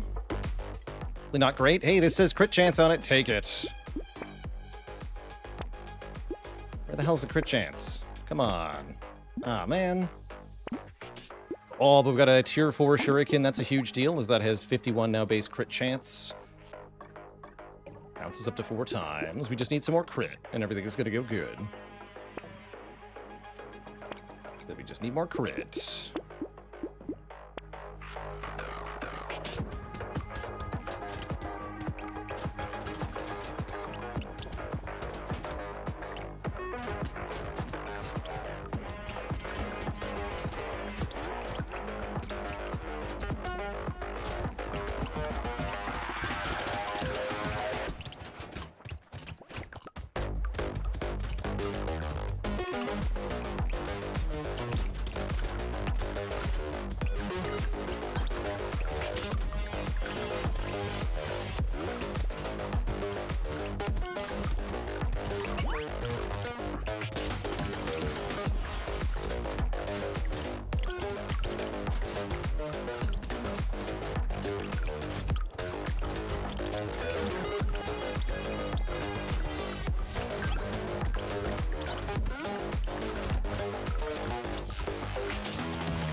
Nice. Like positive crit chance, please.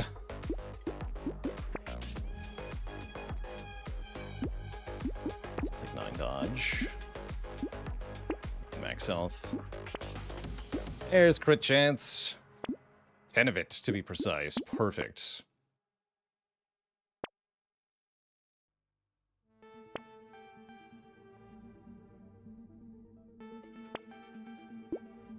Screw it, I'm gonna buy 4 crit chance.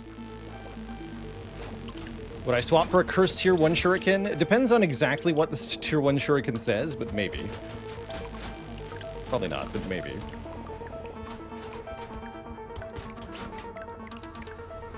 Wasn't Pearl crit?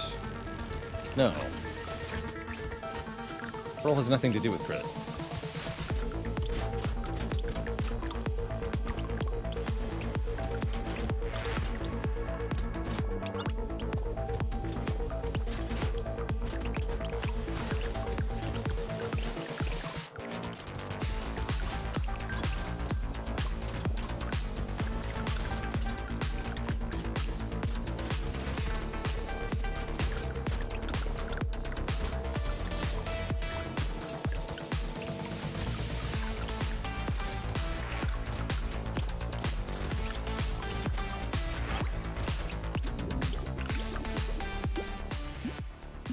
More attack speed. 3 crit. I'll take it.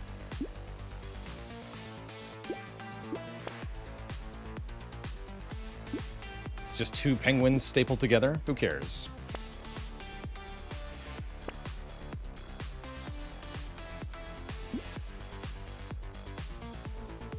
Okay, I'll buy a fishhook. I'll do it. I'll do it for you, Twishat.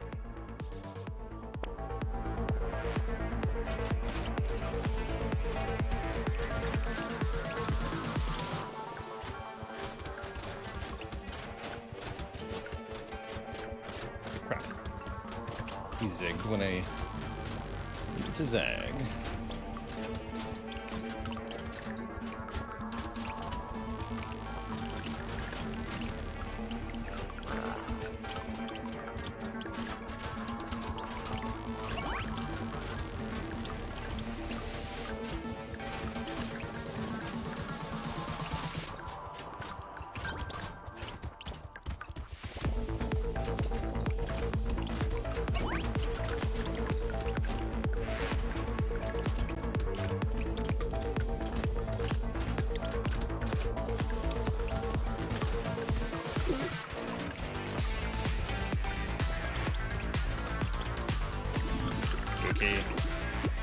Didn't die, though. Crit. Bounces up to 3 times on crit, they say. Yep, that's mostly just a better weapon, right? The Shuriken 4 has a much better cooldown. But the Shuriken 2 can be upgraded even further. Let's swap.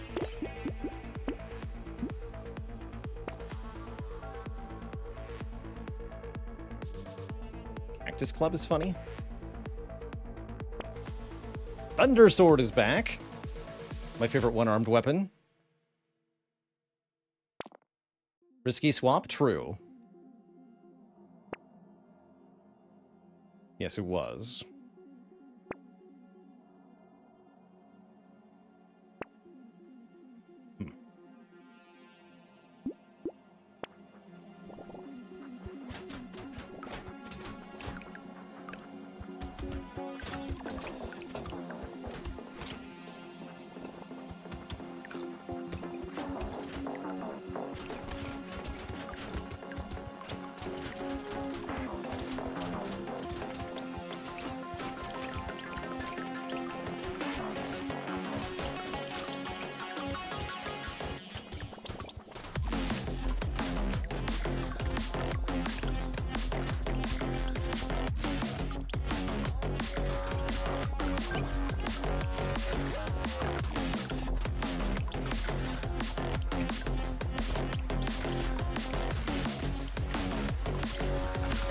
Gonna make it lock that purple shuriken. Oh well.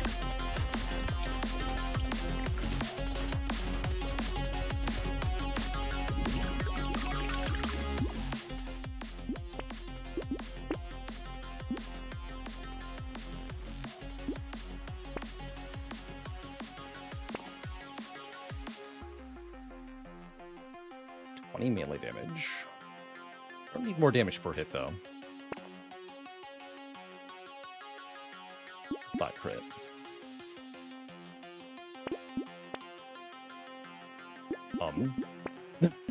That seems like a good item. Minus 15% enemy speed.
Keep offering me attack speed and not crits.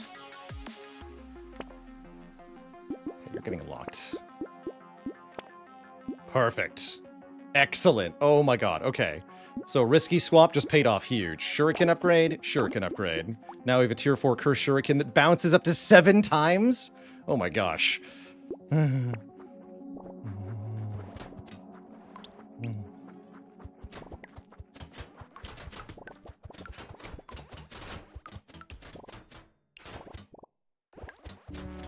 And the enemies are so slow. All right.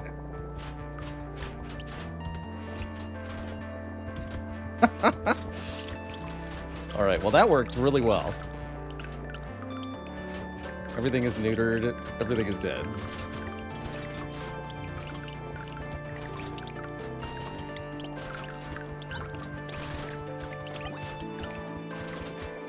This is why I really like one-armed as a character.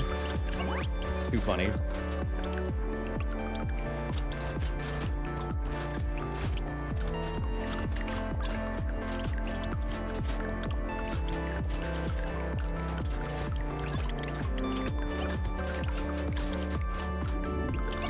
Still need 15% more crit chance, though. Still need 10% more crit chance, though.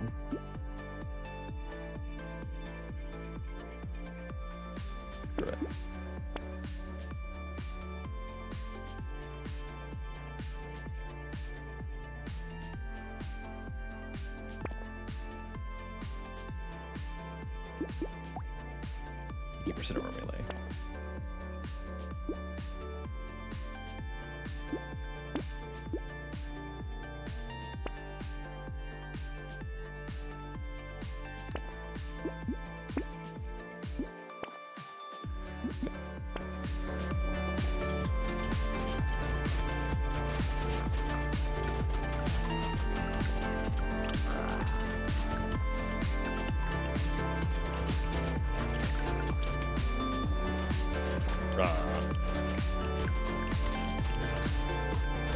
Okay, we're dead. Not dead. It's horrifying. Bullets almost killed me.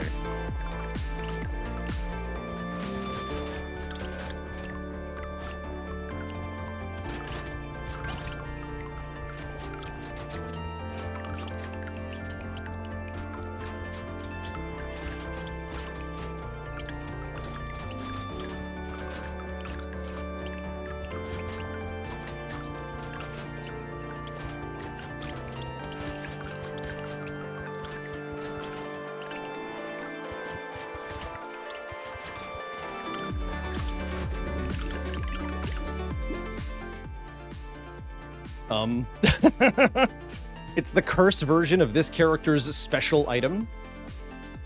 We get 112% additional damage. We get -1 attack speed. Seems okay. Seems alright. Not -1 attack speed. Anything but that. Shuriken now does 300 base damage. Another one. Alright, there's capped crit. Perfect. 100% chance to crit. So that's probably... that's only 30%. Never mind. But we only have 291 attack speed? Yeah, don't we start with 200? Yeah.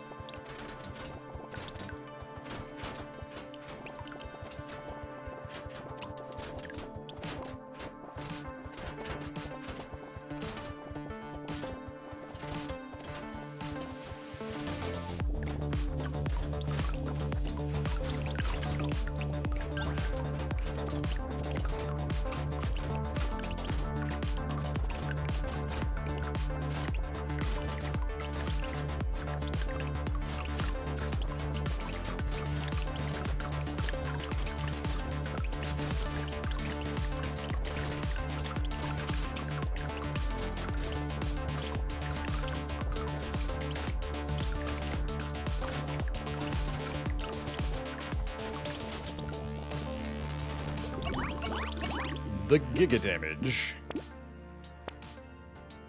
Even more attack speed. A little bit of range for the final wave. Too late, Fishhook. Doesn't do anything. That's good, though.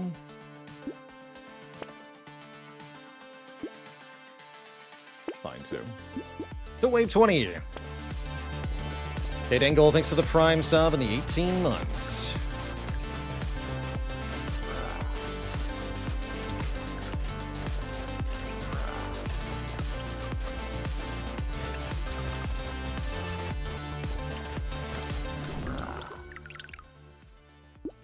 Zigged when I should have zagged. GG, bit too much glass, not enough cannon there. Fun run. We don't actually make it all the way, though. Which I'm fine with, because it means we get to play another one-armed run later. GG. GG. So it goes in Brotato. Sometime.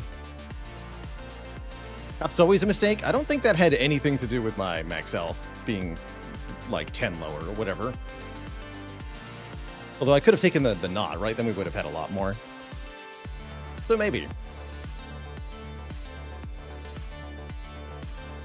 All right, Twitch chat, there'll be more Brotato in a minute, but first I need a break here. Gonna refill the leg, stretch the water. Back in a few for some more tater time. BRB.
All right.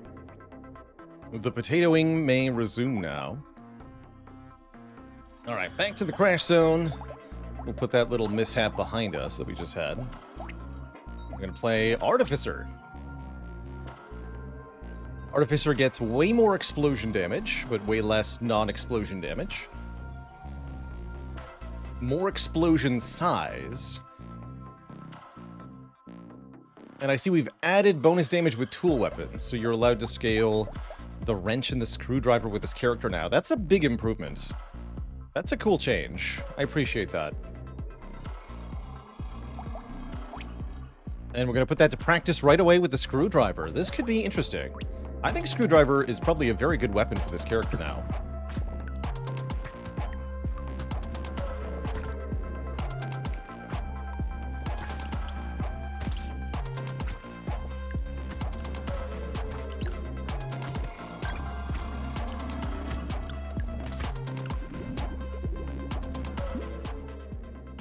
Grab some early harvesting. Get our hands on some screwdrivers. I like an early broken mouth a lot. I want a wrench? Not really. I want to go pure screwdriver here.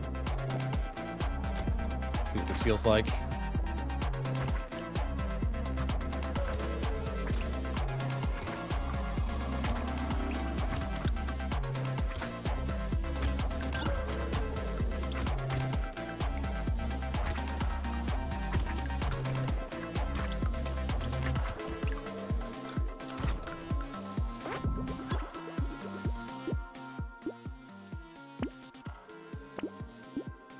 Affection.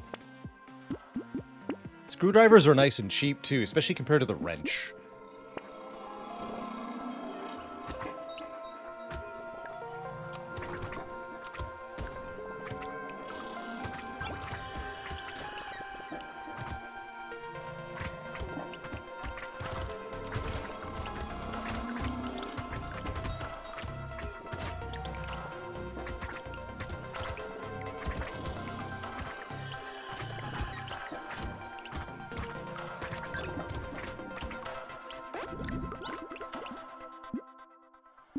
Yeah, loving the hair. It's a great hair. What item gave me that hair? Isn't he supposed to be bald? Maybe not. Have some glasses, sir.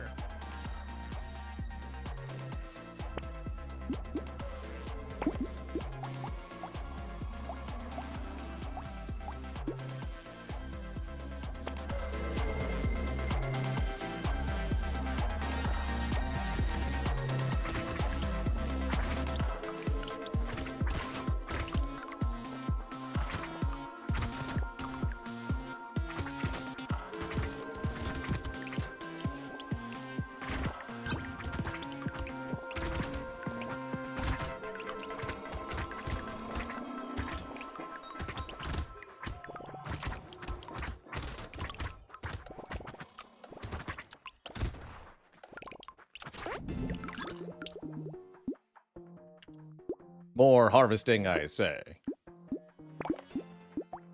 Okay, these are equal scaling off of melee damage and engineering. Engineering also scales the explosions, though. So we prefer engineering over melee damage. That said, mastery is a pretty good amount of melee damage with effectively no downsides, so let's grab it. Improve our damage somewhat. Oh my, okay. Lots of early harvesting. You really like to see that, because that can make any run feel a lot easier. Definitely possible to overdo it on the greed, but I think both of those items in general are very good, so looking forward to this run here.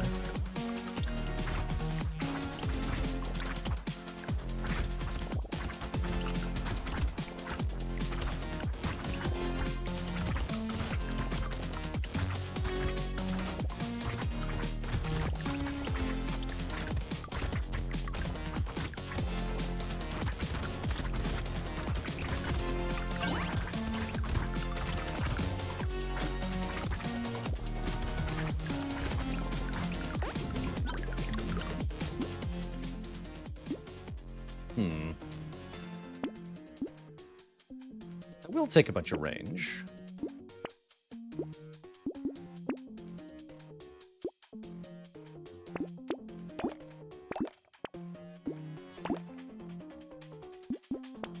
guess I'll lock a turret too. We're getting engineering anyway, so it's a decent item. Might as well.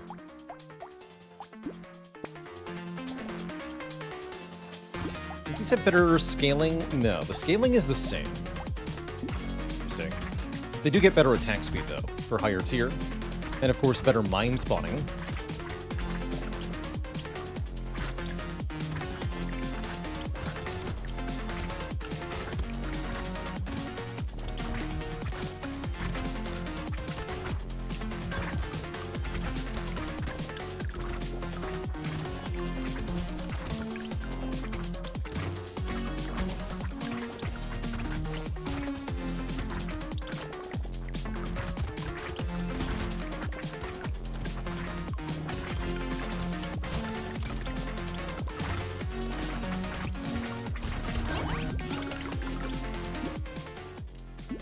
Sure, more stuff. Let's see. Still get half armor.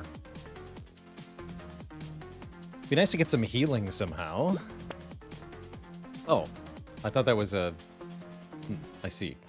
How about some crit?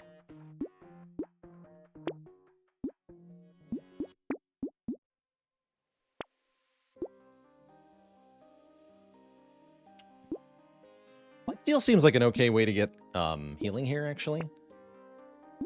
How about more explosion damage and explosion size? Unfortunately, we lose speed and dodge. We don't benefit from the range damage, so I'm not actually sure I want honey here. Game.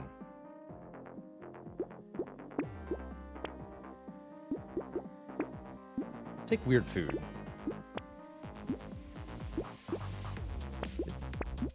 Okay, these are all good. Let's go... Dynamite, screwdriver. Lock the landmines. Even more damage. Does the drop cash get auto-picked up at the end of combat? Not exactly. It goes into a separate pile, listed below our money, which is then effectively redropped on the following wave in the form of doubled materials. So it's more accurate that unpicked up materials are preserved to the next wave. You can never cause those materials to disappear, but you do have to pick them up to get them.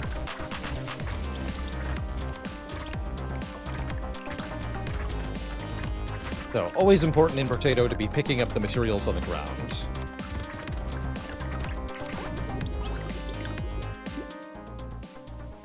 Harvesting does what? Harvesting gives us experience and money at the end of each wave. It's like bonus income. The earlier you can get it, the better. There is definitely an upper limit to how much of this you want, but acquired early enough in large enough quantity, it can make a run a lot easier to have. With that bonus money. It means we can get more of every stat. Ultimately. I don't think I should take 10 more, though. I'm going to take 9 speed. Give me some real stats, please. Oh. It's going to be one of those runs, huh?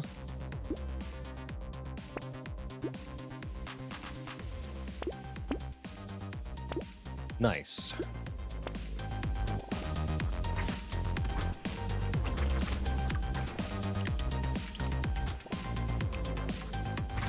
So the piggy bank will allow us to multiply our unspent materials, which will also equate to more money per wave.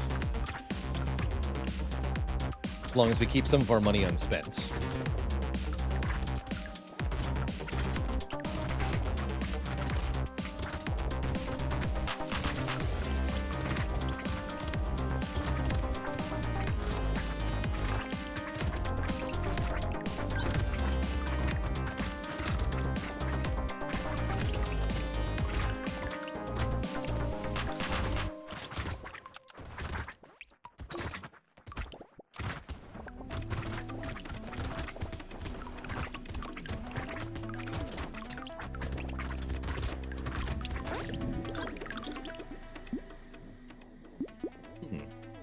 I was just thinking I wouldn't mind some luck here. Probably we take engineering, though. Let's take engineering. Get the stats that are actually good right away.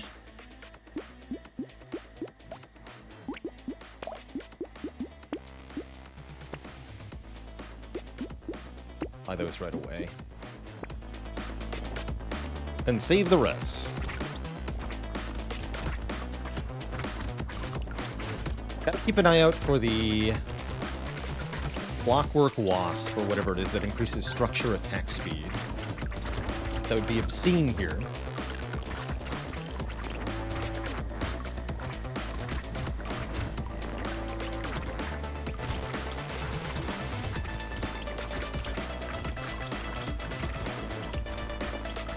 I don't usually see a huge amount of value in pickup range, but if it's attached to another more useful item, like the frog, I like it.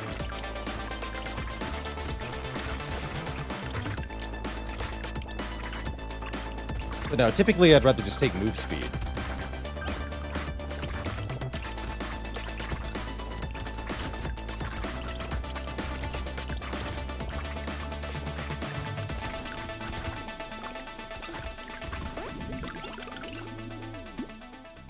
Ooh, more range. I wanted lifesteal, though, for healing, right? Let's take 3 lifesteal. And I'll roll this. Okay, I'll take this range. And I'll take this range. Okay, now I have enough range to stab things from far away.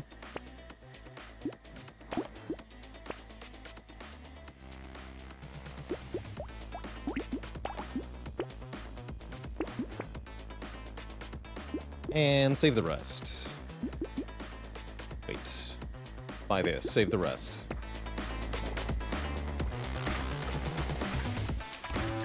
So that gave me minus explosion size, didn't it? Yeah.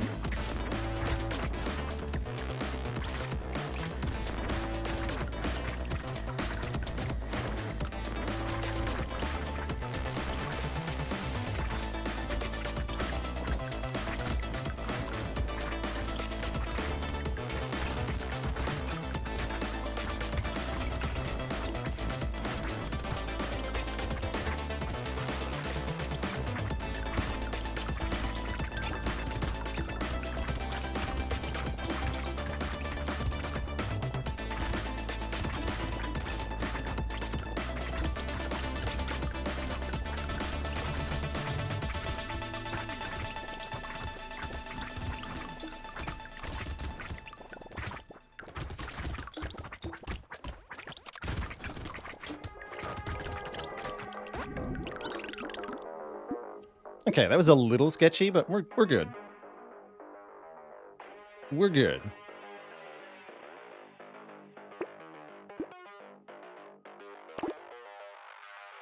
Okay, we have an elite wave coming up. It would be pretty good if we spent some money here to invest in not dying.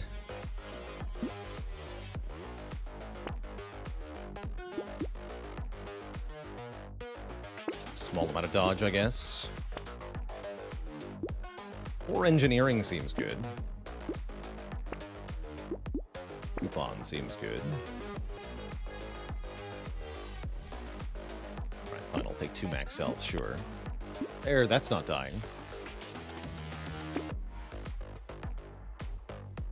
Now we went from red 0 armor to green 0 armor. Excellent.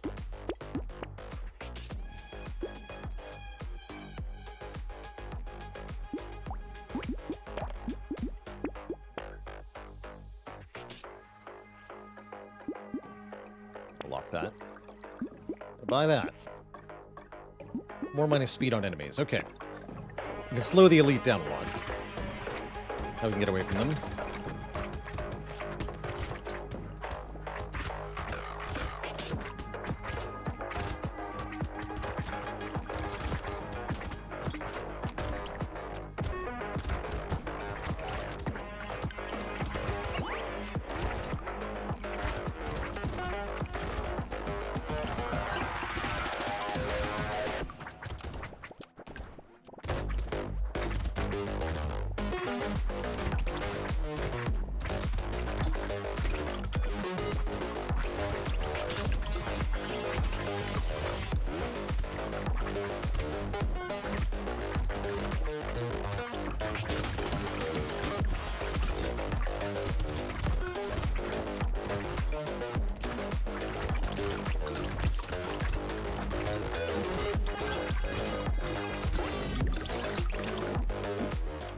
That went quite well, actually. I like that.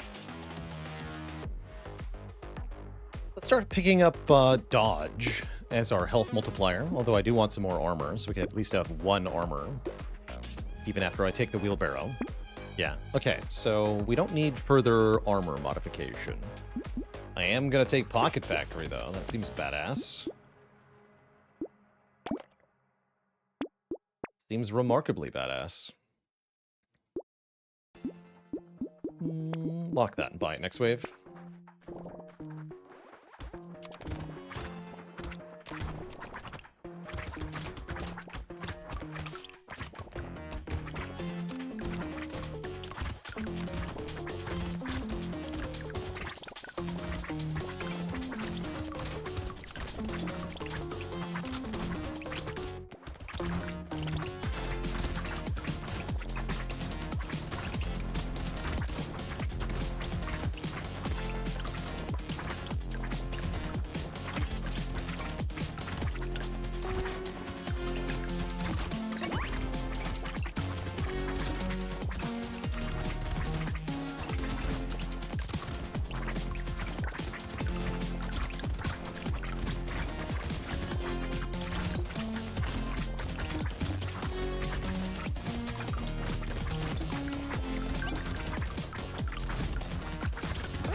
Okay, well, that seems pretty good. 40 more harvesting is 40 more income per wave. We lose some damage, but it's not that big a deal.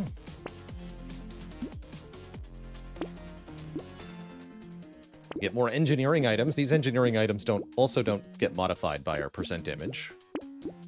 So it's all upside. There is Clockwork Wasp. Perfect. Cape is also spectacular here, giving us a ton of dodge and a ton of lifesteal in exchange for penalties that we don't suffer from too much, although the minus elemental damage we should probably start correcting, since we do get explosion size based on our elemental damage on this character.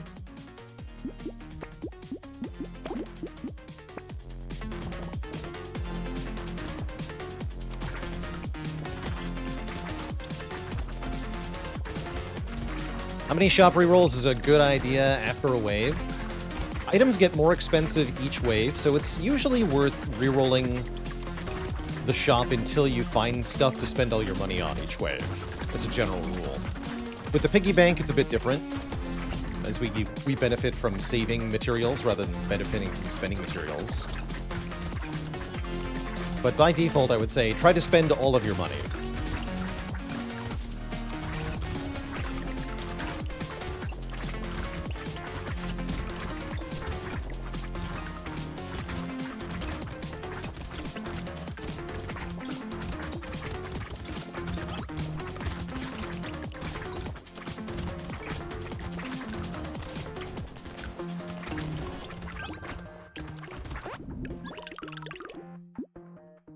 Balding Bigfoot with a Prime sub in 2 years. And Raffle Stalker, 23 months. What do you call a sneezing Wookiee? A Chewbacca. I love it.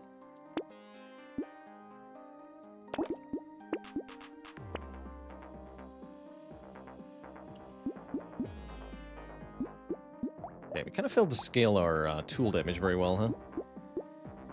But we scaled our harvesting like crazy. That's a win of sorts.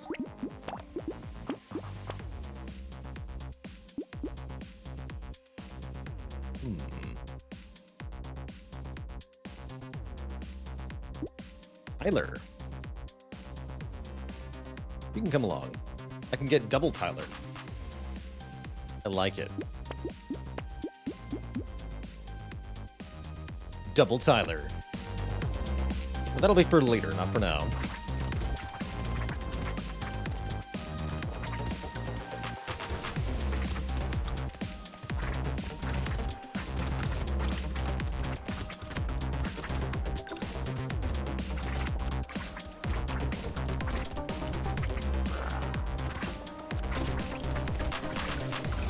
Really don't like Elite Wave 14. I gotta chase down these bullet spawners. Hopefully the mines are killing them all.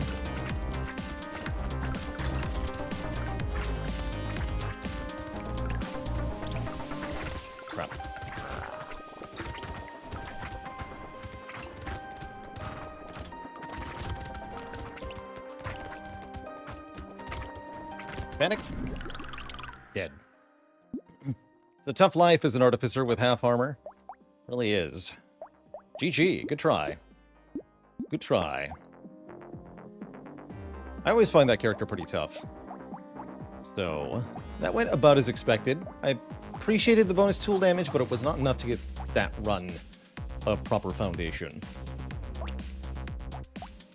We have not won with creature on this map. Okay. Creature. We start with a cursed fishhook. And a torch? Terrible. Gonna have to fix that immediately. At least I don't think torch is a good weapon. You know, maybe it's worth giving a shot.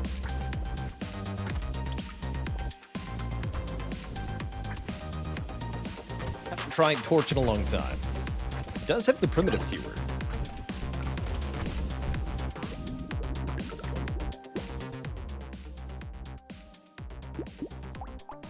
For more max health. Don't really want a lot of torches, though. You want some torch. Twinge says, Tier 3 and 4 torches now have built-in spread, amongst other buffs. Okay, let's definitely try it then.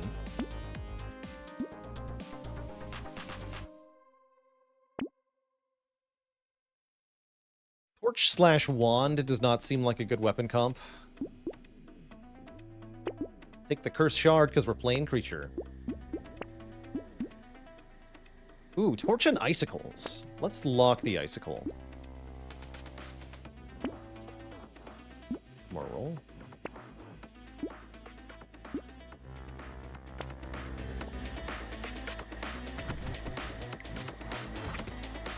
Did the torches get better knockback? Looks like they did. That's also a big deal for a burning weapon.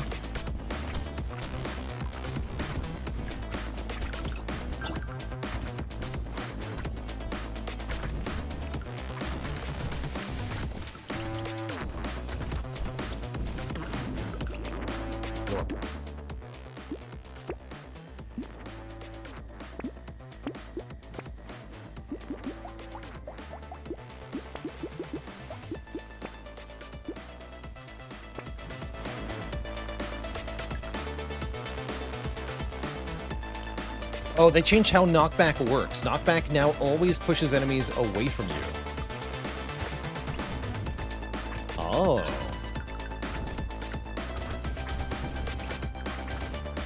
Plus, we made it easier to get more knockback. Interesting.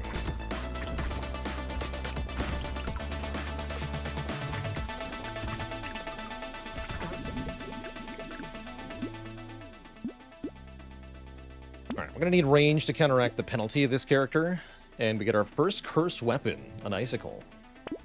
An icicle.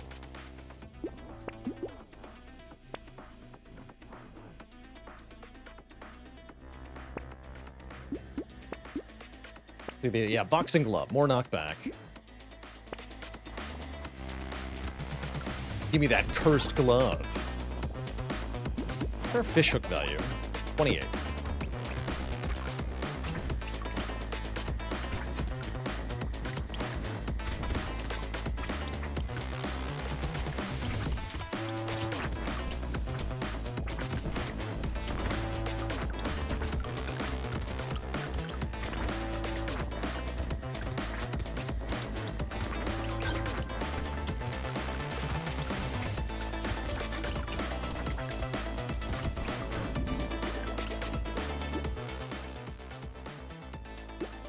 Roll them. Move speed. Sounds good.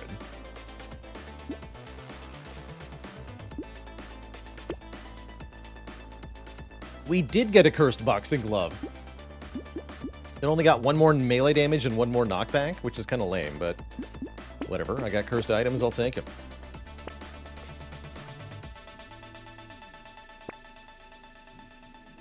That is a cursed trident, which scales with our curse. Now, that's a good weapon for this character. But I think you'll find that I'm doing a torch build game. I would appreciate getting cursed weapons that are also fire weapons.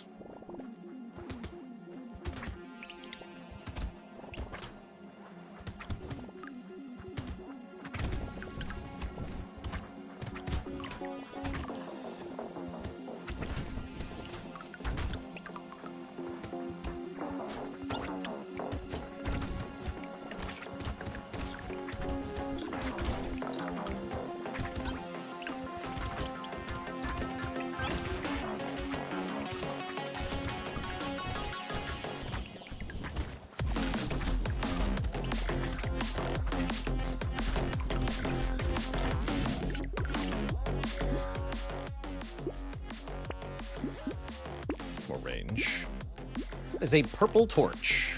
Burning spreads to an additional nearby enemy. If I go ahead and lock that. Seems like a good thing to lock.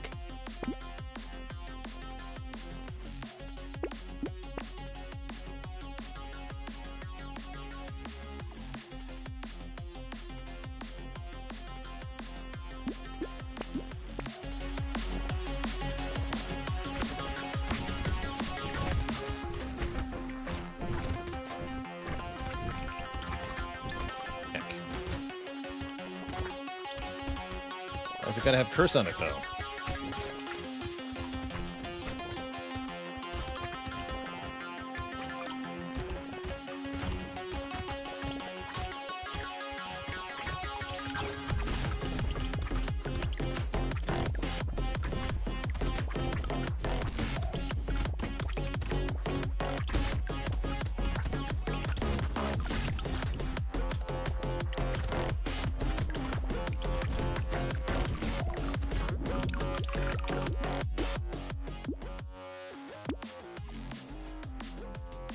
Oh, I got a cursed helmet.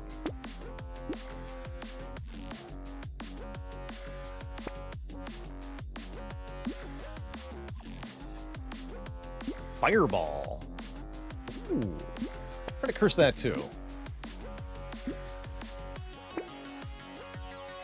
Guess I'll take another bait. That armor now.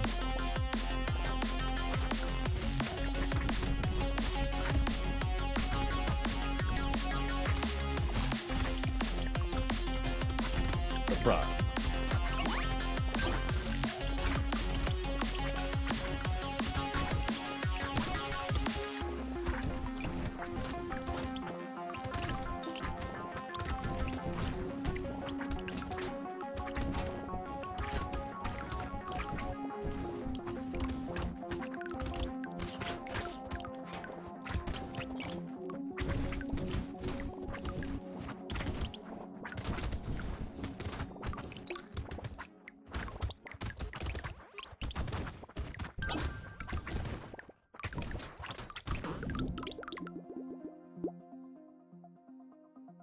Yes. Yes. Dodge? Okay, we got the cursed purple torch. So it does 30 base damage, scales with 113% melee elemental. Has a 1.6 crit multiplier. Burning spreads to 2 nearby enemies, deals 9 times 29 burn. Seems pretty potent. Let's just go ahead and take that. Keep that fireball locked. Take 8 max health. It's -2 knockback, though. Do better. Alright, Alien Tongue gets plus knockback. I'll do it. I'll do it.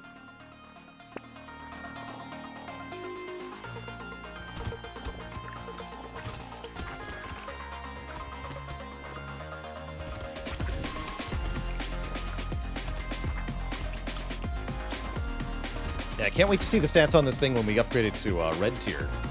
The torch, that is.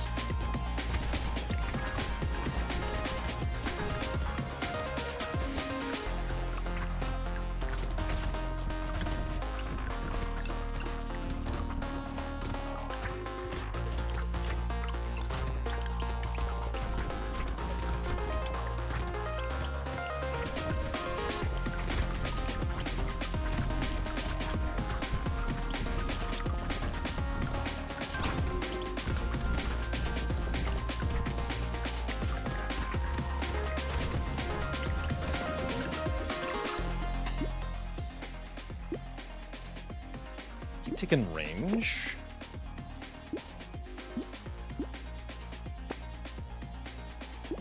Crit chance and elemental damage sounds good.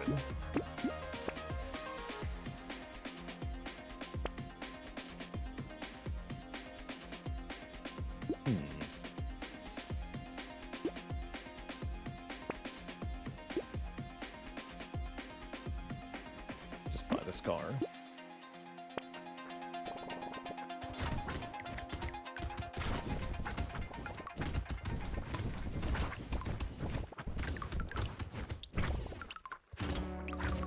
I missed Cursed Feather? But I want it.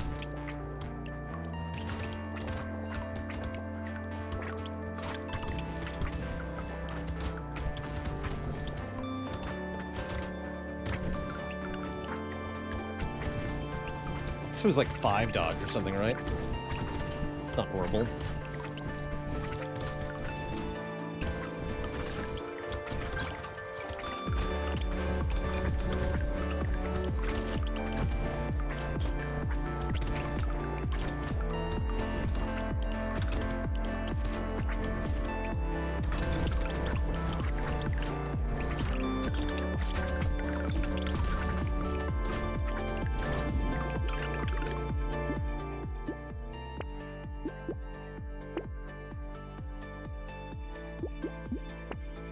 I'm willing to take a purple cursed wand as well, if it gets cursed. I'm also willing to try to curse community support. Wait, no, I just bought it. Good enough. Good enough, I say. What about cursed black flag? Now we're talking. Now we're talking. Bait too.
Good wave, good wave. I would like more move speed, although further elemental damage is tempting. It's gonna take more max health here. Okay, we got the Cursed Wand. Deals 8 times 39 burning damage. Seems hilarious. And I'll buy the flag after the Elite Wave, not before.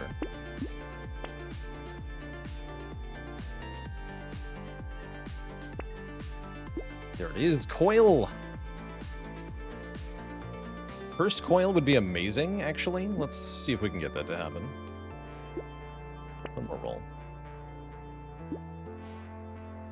I'm gonna buy Cauldron.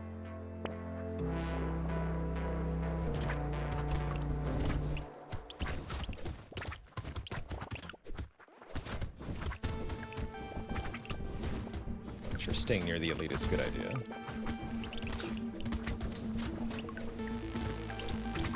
I think Preacher is typically pretty good at killing elites, but I don't think our weapon array is very good at killing elites.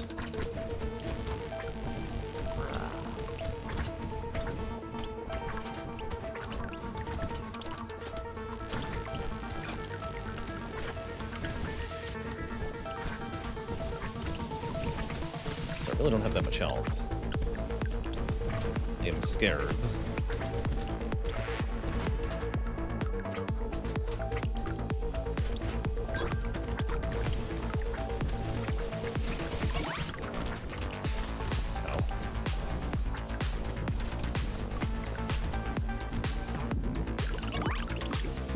Cool. I wish. Let's go really fast. Alright, definitely rewarded for locking Coil.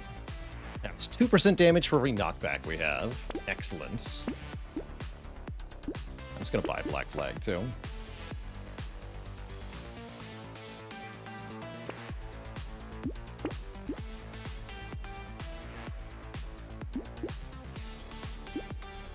First Ugly Tooth could be a game changer.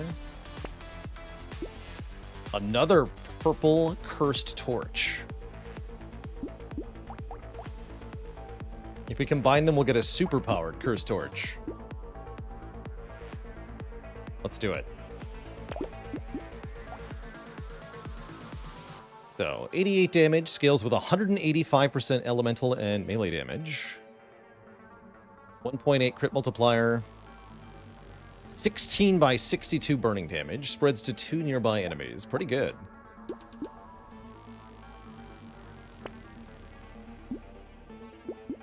Make another cursed torch.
This might not be a good idea, but I'm going to take it. We're doing it. Guess I should probably go really fast then. Oh, hey, we finally got a cursed fireball. Sweet. Barnacle is also amazing, I think. Unclear, actually. We're getting recycled now.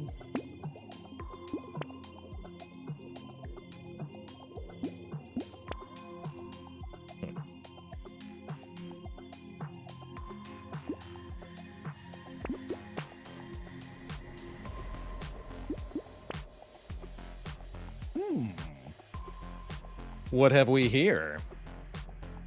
Cursed minigun, you say? Neat.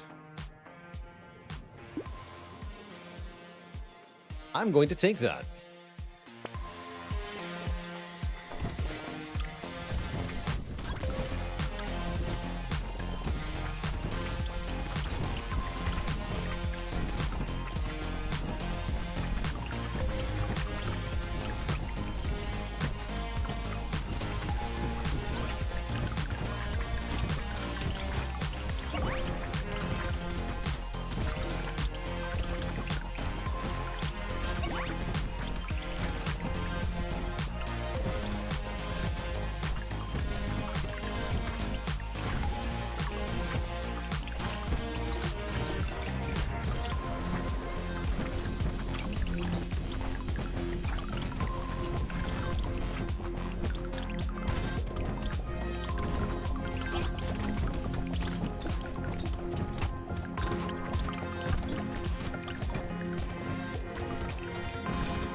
Yes.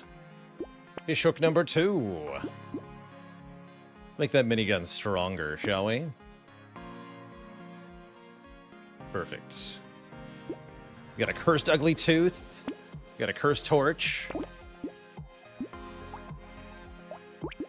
a cursed minigun. How about a cursed obliterator? About 12 crit chance and 8 elemental damage. No, and 8 curse, of course. I'm not actually sure I should take that cursed obliterator, but I kind of wanted to see what it does. I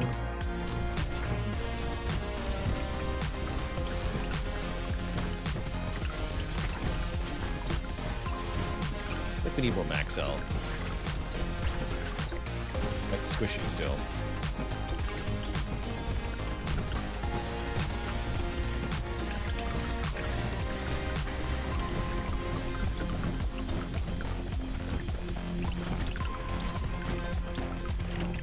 The additional knockback on this minigun is something I didn't anticipate, but it's amazing.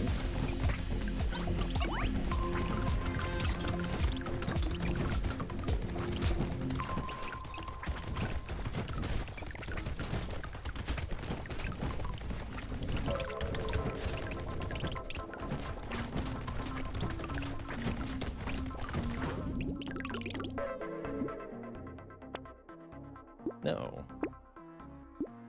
Alright, there it is. It's cursed, piercing 100. The 629 damage. Doesn't actually seem that good. TBH. Although it is a good way to kill an elite, maybe? No. The icicle is actually better DPS. Sad.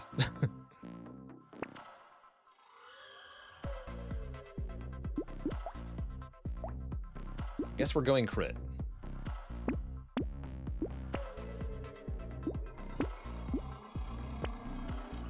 Burning activates 29% faster? Oh my. Okay. Yes, to that. Let's see if we can curse the Frozen Heart.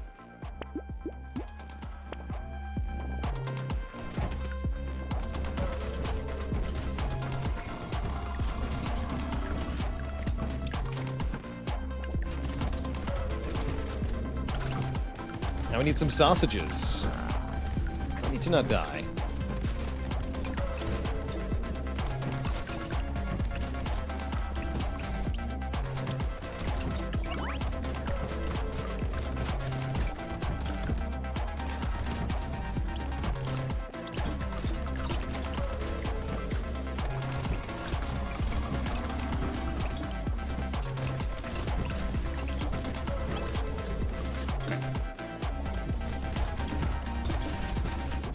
GG. GG. No re. Yeah, too fragile for that wave, definitely. Didn't pick up enough survivability stuff. So it goes. Creature's too fun. So busy trying to break the game, not really focused on what's actually going to win. I think next time I play Creature, I'm going to completely ignore the fishhook. See how that goes. I think that's probably the actual smart play.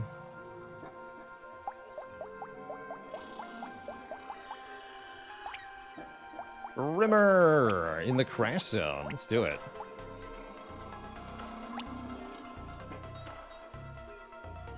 With a plank? Probably have to swap that.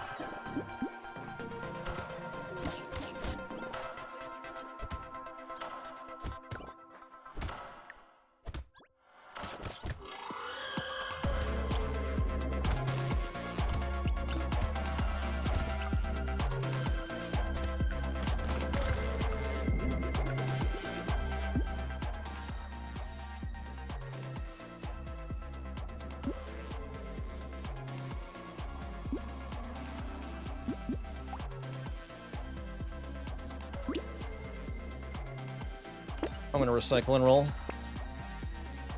Okay, buy that.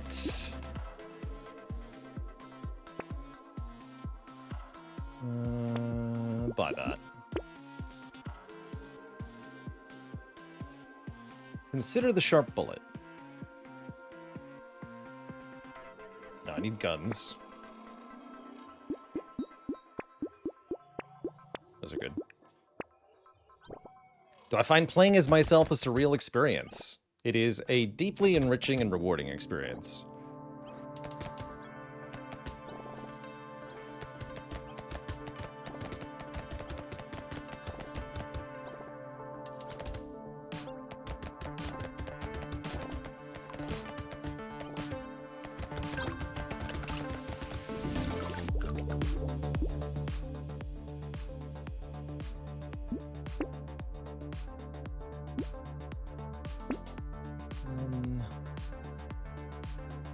That roll.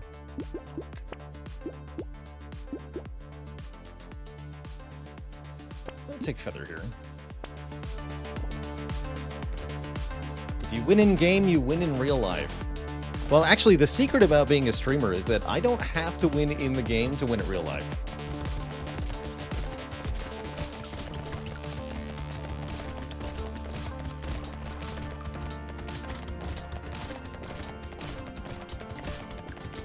Seems to be winning all the time.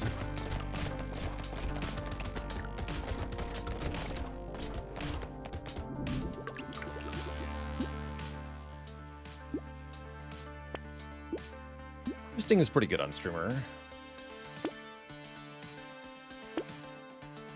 little bit behind here, though.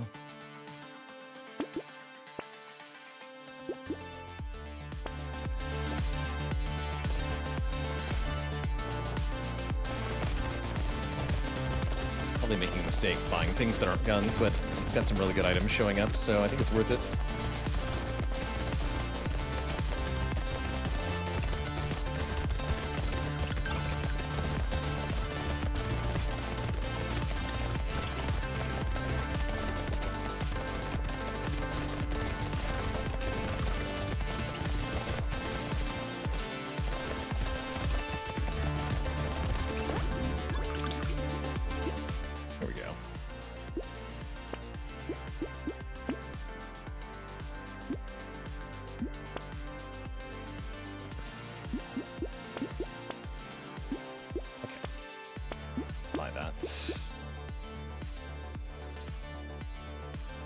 Don't bother with a pistol. Screw it. Yeah, there we go. Those are good. Set it down. Unlocked one.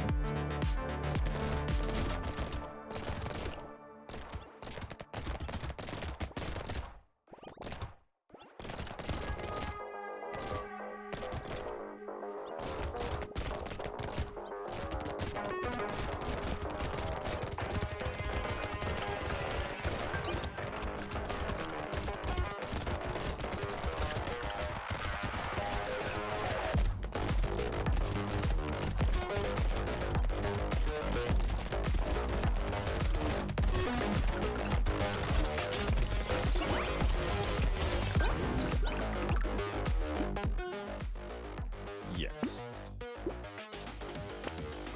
Yes. Max health sounds good. Okay, we got a pistol 2. That'll do. Okay, finally enough guns we can maybe stand still.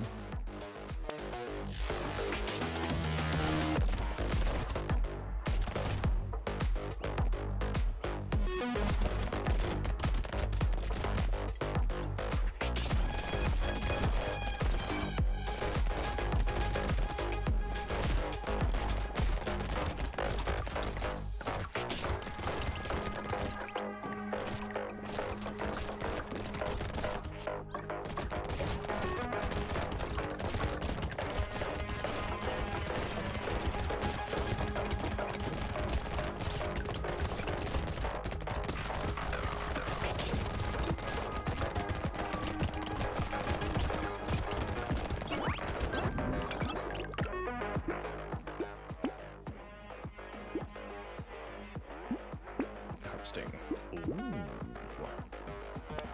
Interesting. Well, that is certainly something we can build around. Lock these both then. Lock that too. I just bought that. I want to start each wave with around 100-ish materials so that we're actually able to get a decent amount of money at the start here.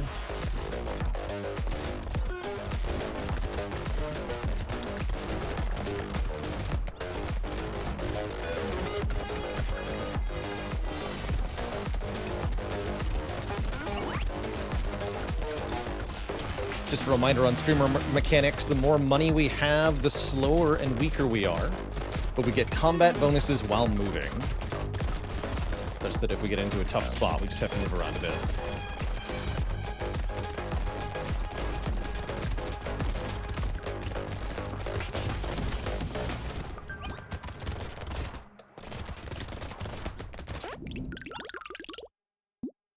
Great wave. Get some move speed. The more move speed I have, the less time I have to spend moving.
Good wave.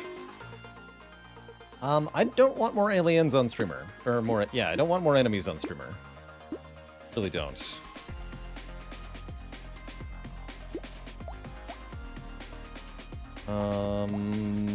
Pistol, you're gone. The bean.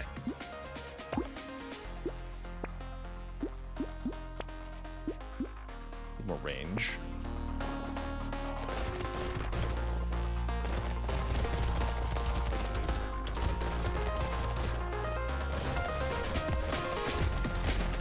More attack speed would be good too.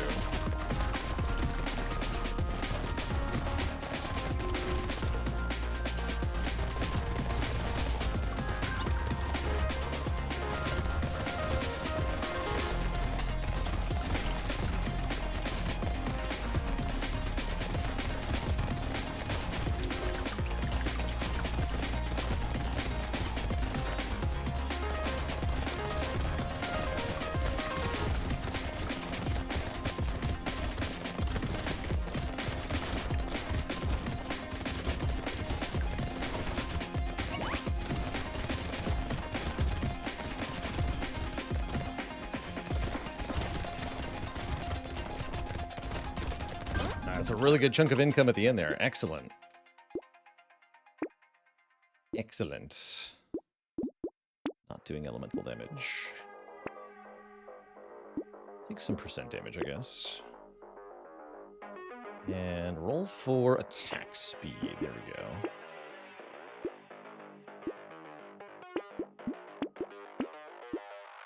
Take any kind of structure because streamer gets 2 armor from structures, so this laser turret is also 2 armor.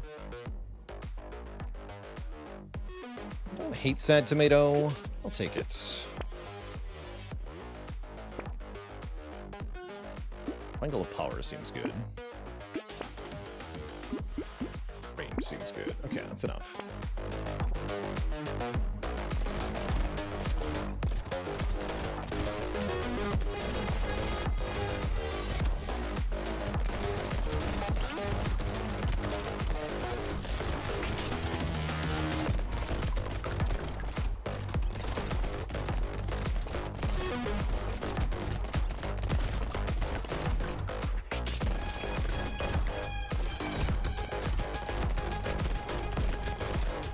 The goal with streamer overall is to make enough money each wave that you can buy tons of items at the shop and then just kind of scale the game. If you do it really well, you can easily out-purchase every other character with this quite potent.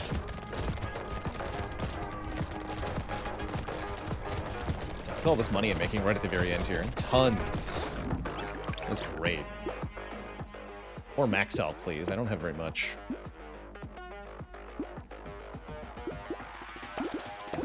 Upgrade these guns. Not doing crit things, so I'll take a medal here for the max health and armor. It's just a better shotgun. Oh, we're fighting an elite here. Okay, so on a wave featuring an elite, I usually find the goal is to spend all of my money and then using movement at the start of the wave. Don't stand still. Just try to kill the elite as quickly as possible. This is off to a good start. Take that. Oral is not bad. Block both of those. Alright. I probably should have rolled to get even less money. That's fine, though. Oh yeah, look at this damage. Pick up the materials. They are hurting me! Materials, no!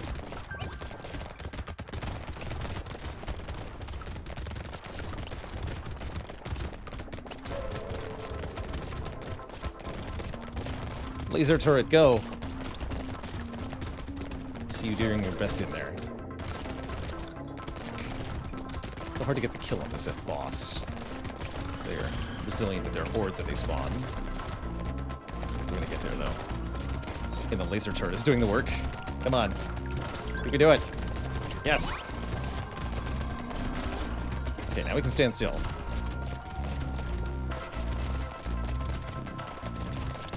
Kind of. So pick up all these materials. There you go. Good wave. I don't benefit from elemental damage, unfortunately. And mines are good, though. This is a structure. This is 2 armor. This is also 2 armor. This is also 2 armor.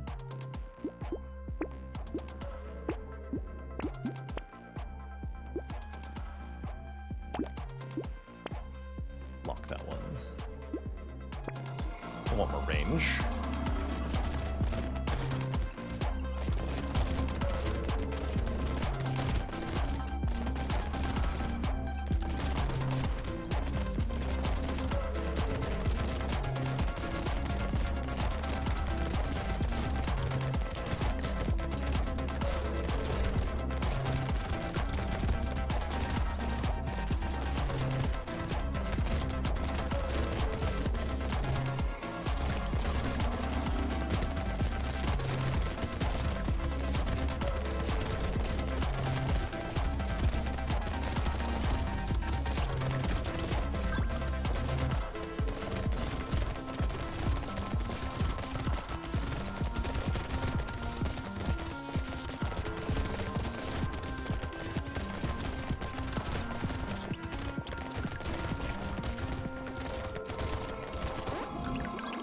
Another very good wave.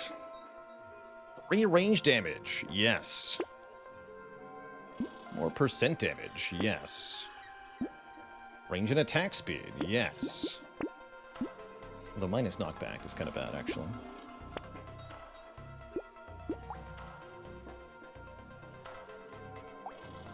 -5? Let's see if we can fix that. Let's start at 1 here. That's a structure. Sniper gun.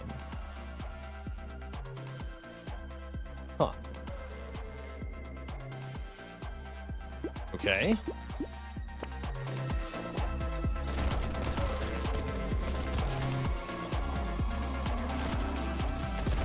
No pocket factory? Because it doesn't count as a structure. You don't get armor from it on streamer. That's why. It gives me no armor.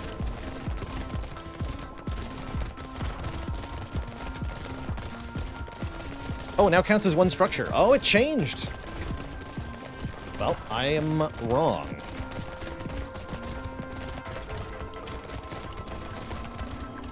Oh.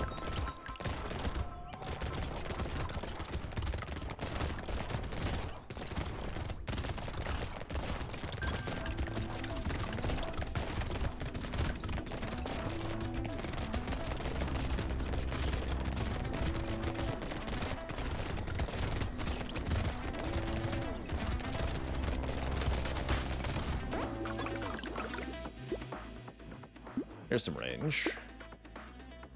Minigun. Okay. Maybe I will.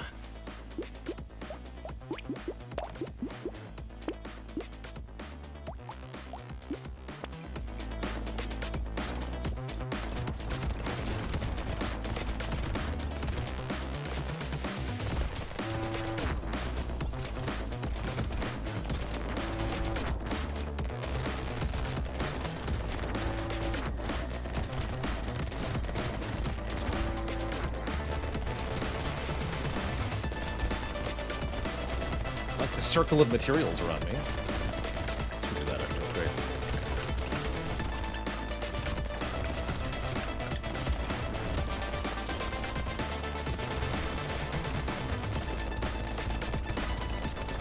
The streamer's passive income gives money, but it doesn't give experience points, whereas the materials on the ground do give experience. Usually means streamer's lower level than the other characters, because you're not picking up all the materials that drop, and you don't get as many in the first place. But again, our purchasing power outweighs all of that.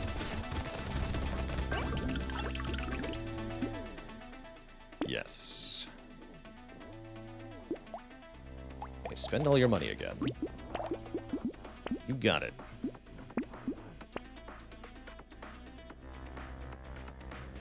Interesting medical gun 4. Hate that. That's getting locked.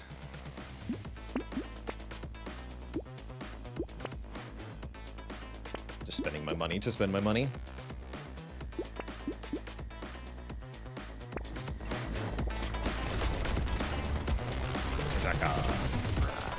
Left.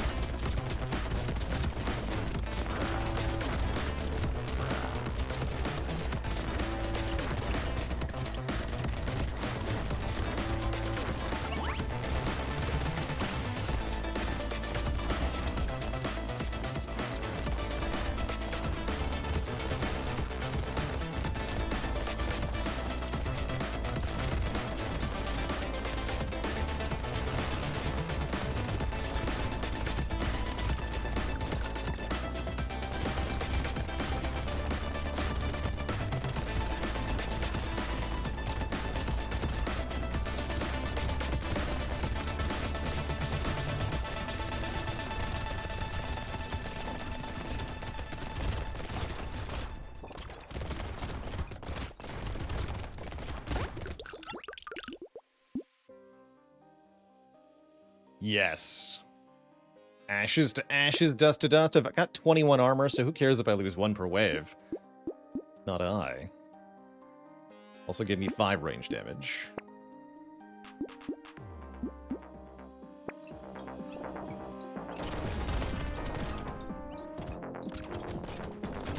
Now it is ultimate blappening time.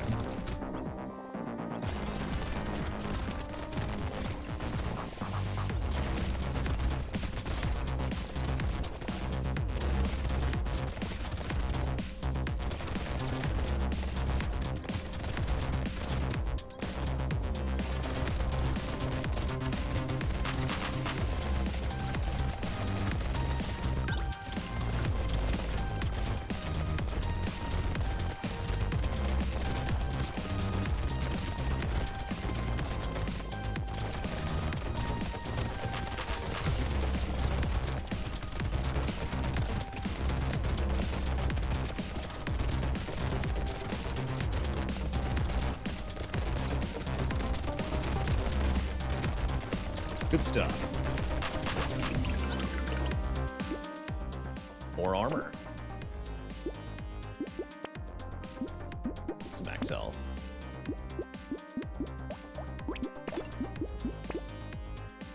Garden is a structure.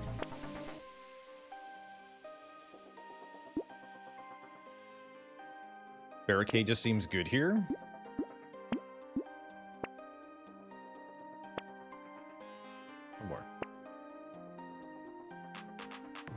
Is kind of bad, actually.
Giga money.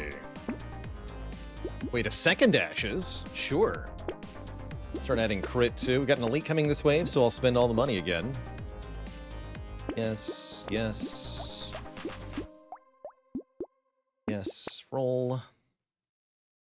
Roll. Rocket launcher's kind of cute. Ranged image. Roll.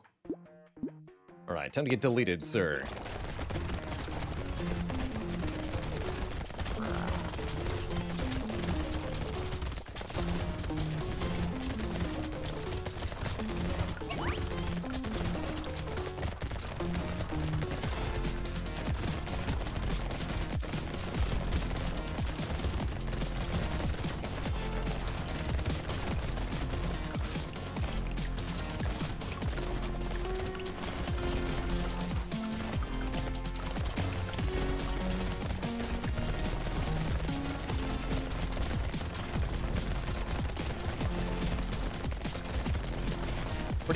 easy from here.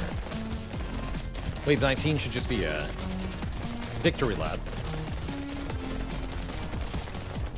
Although we are losing 2 armor per wave. I'm going to want to shore that up a little bit. Just a bit.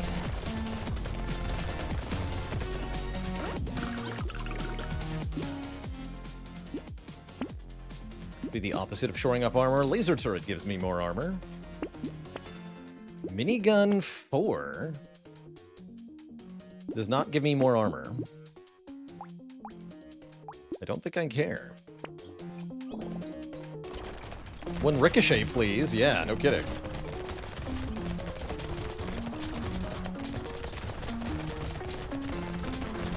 Why not collect the double resources on the floor? Because we earn money for standing still with this character, and it's more money than we get per second, generally, than it is to pick up the materials on the floor. So, the answer is, oddly enough, I'm losing money by picking up those materials.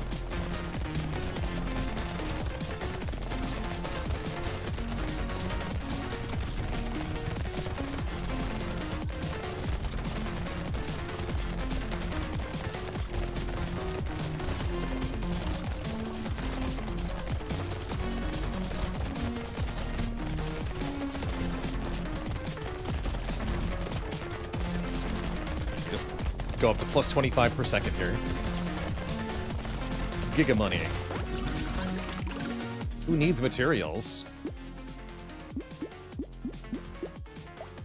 Alright, sniper gun. You're cute, but not actually that helpful. Give me another minigun. Give me a silver bullet.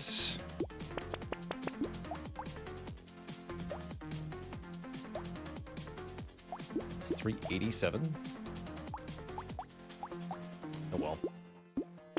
Take the turret instead. Take the coffee instead.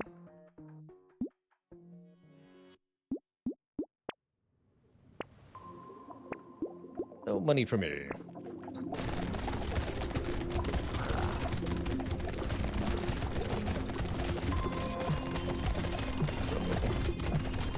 Careful there. You actually have to dodge, it turns out. GG. There's Danger 5 as the streamer on the Crash Zone. It's pretty good. I feel like I lived up to my own legacy here. We got streamer on both maps first try. Good stuff. Good stuff. All right, to the Abyss. I don't want to play Pacifist again. We already beat it on this map anyway.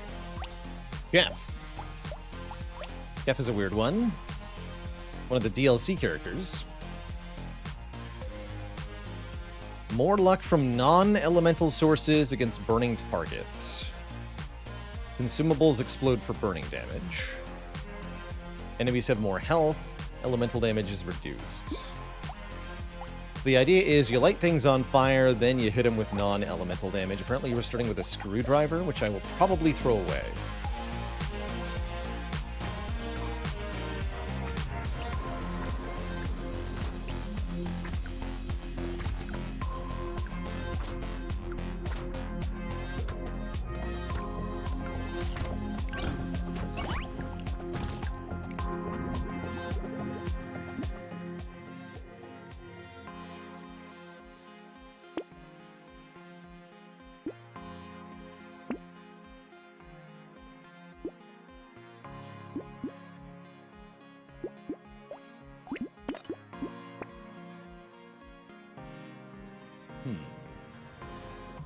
Knife?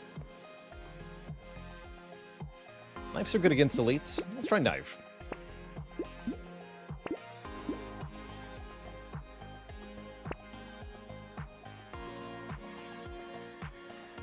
I'll just take lightning shiv. I don't think I want lightning shiv.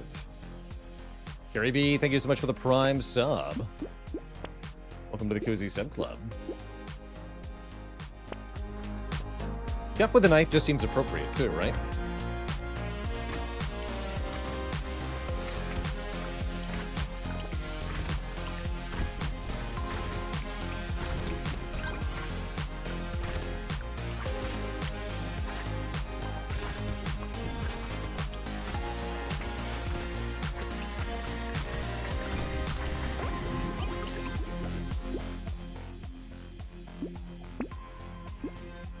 spawn.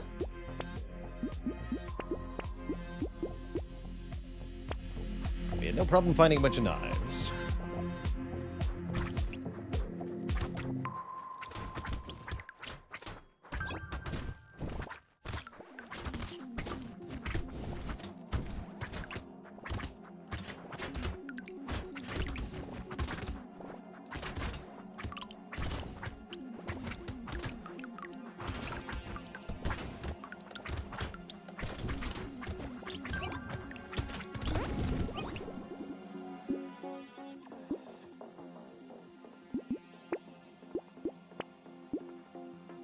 Poor melee.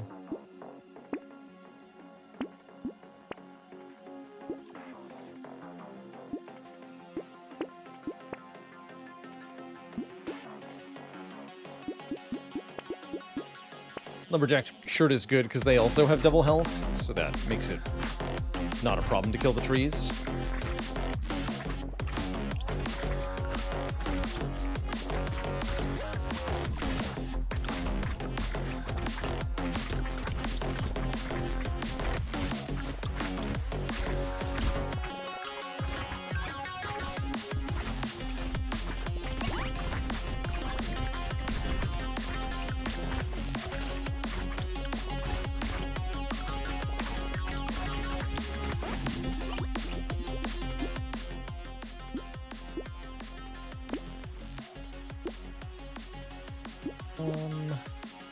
I like durability. Durability seems good. Teaser. No, they have to be on fire, right? Yeah, it has to be fire.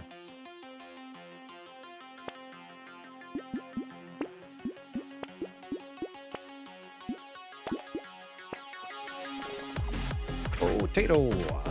We're playing the chef. Current run. It's the chef hat. We must cook our food before we dice it up with knives.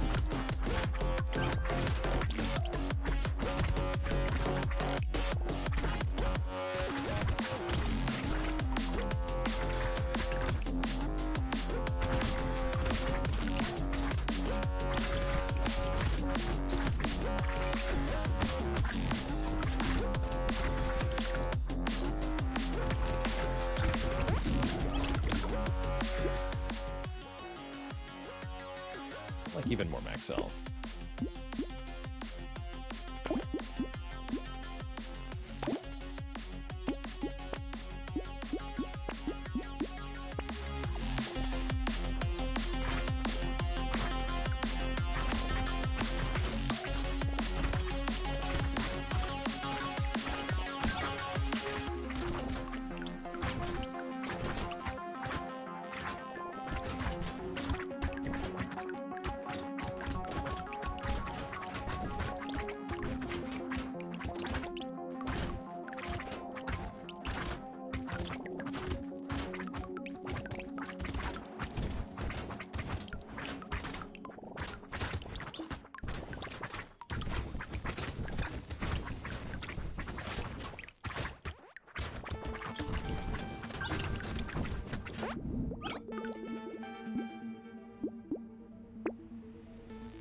Speed is a good way to scale. Melee damage not bad either.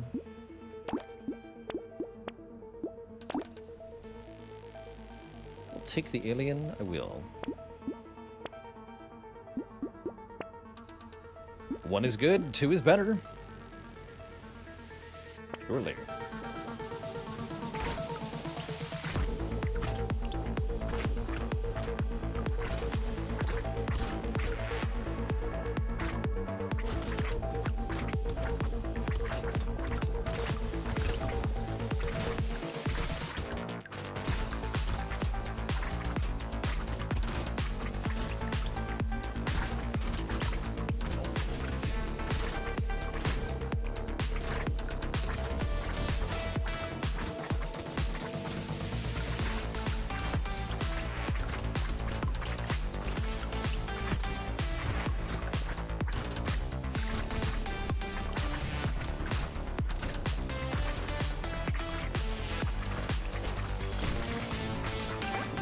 A heal would be welcome.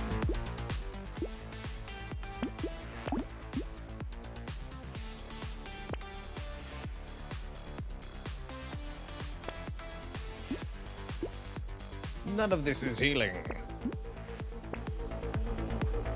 Is torch good there? Yes. I missed that there was a torch. Definitely.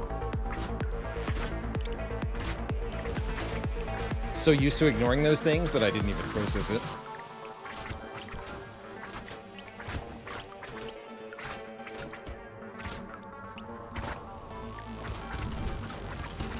It's like telling me, why didn't you take the heal hook?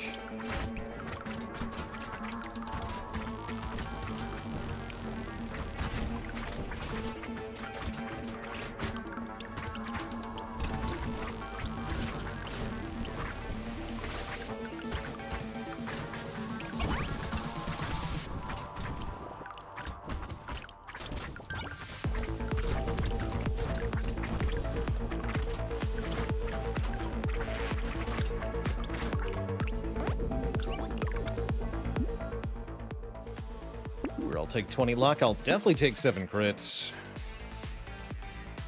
Love some range.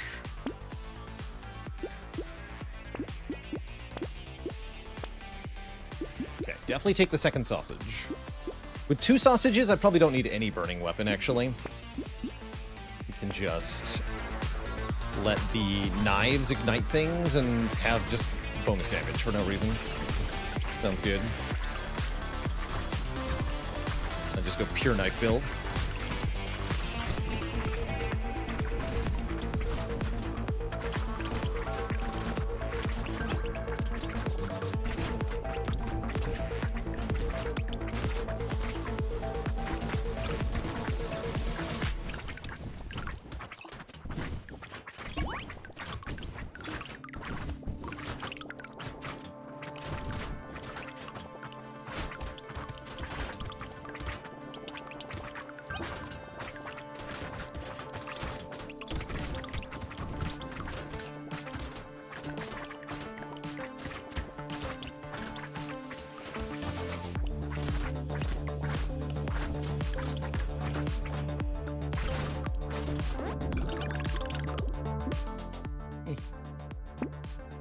Crit. Okay, what's our crit at now? Very high. Okay, we don't need any more crit. Not really. We do need more armor, though. And more gentle aliens, apparently. Definitely take wings. Oh, and if you insist, game. That's the last crit item, though.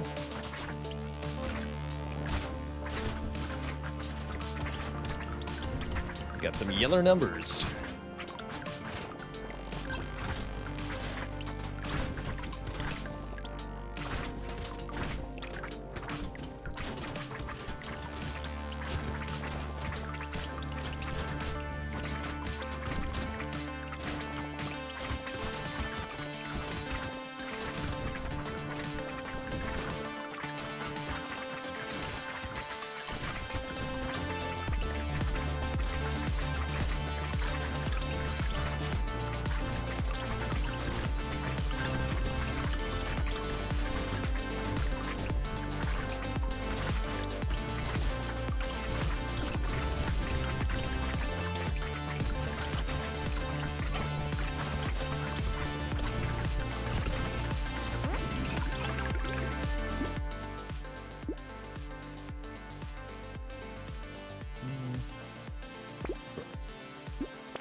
Yes.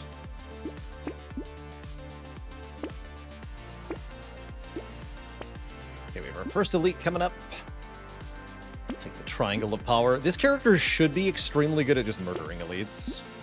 So I imagine this won't be too hard.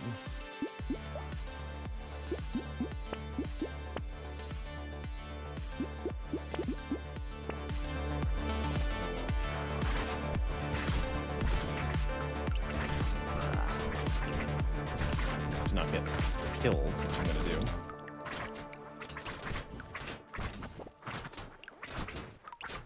I have a problem. Yeah. Good try. Good try. Wouldn't even say we were too squishy there. Well, we only had 1 armor, huh? Not much in the way of healing. We had good damage, though. GG. GG. But yeah, no healing was definitely part of the problem there. All right, Twitch chat. That is where I'm going to get going for today. A bit of a shorter stream today. Thanks out for hanging out for some Brotato action. I had a blast with all these runs. And of course, we will be back at it with more Brotato in the future, too.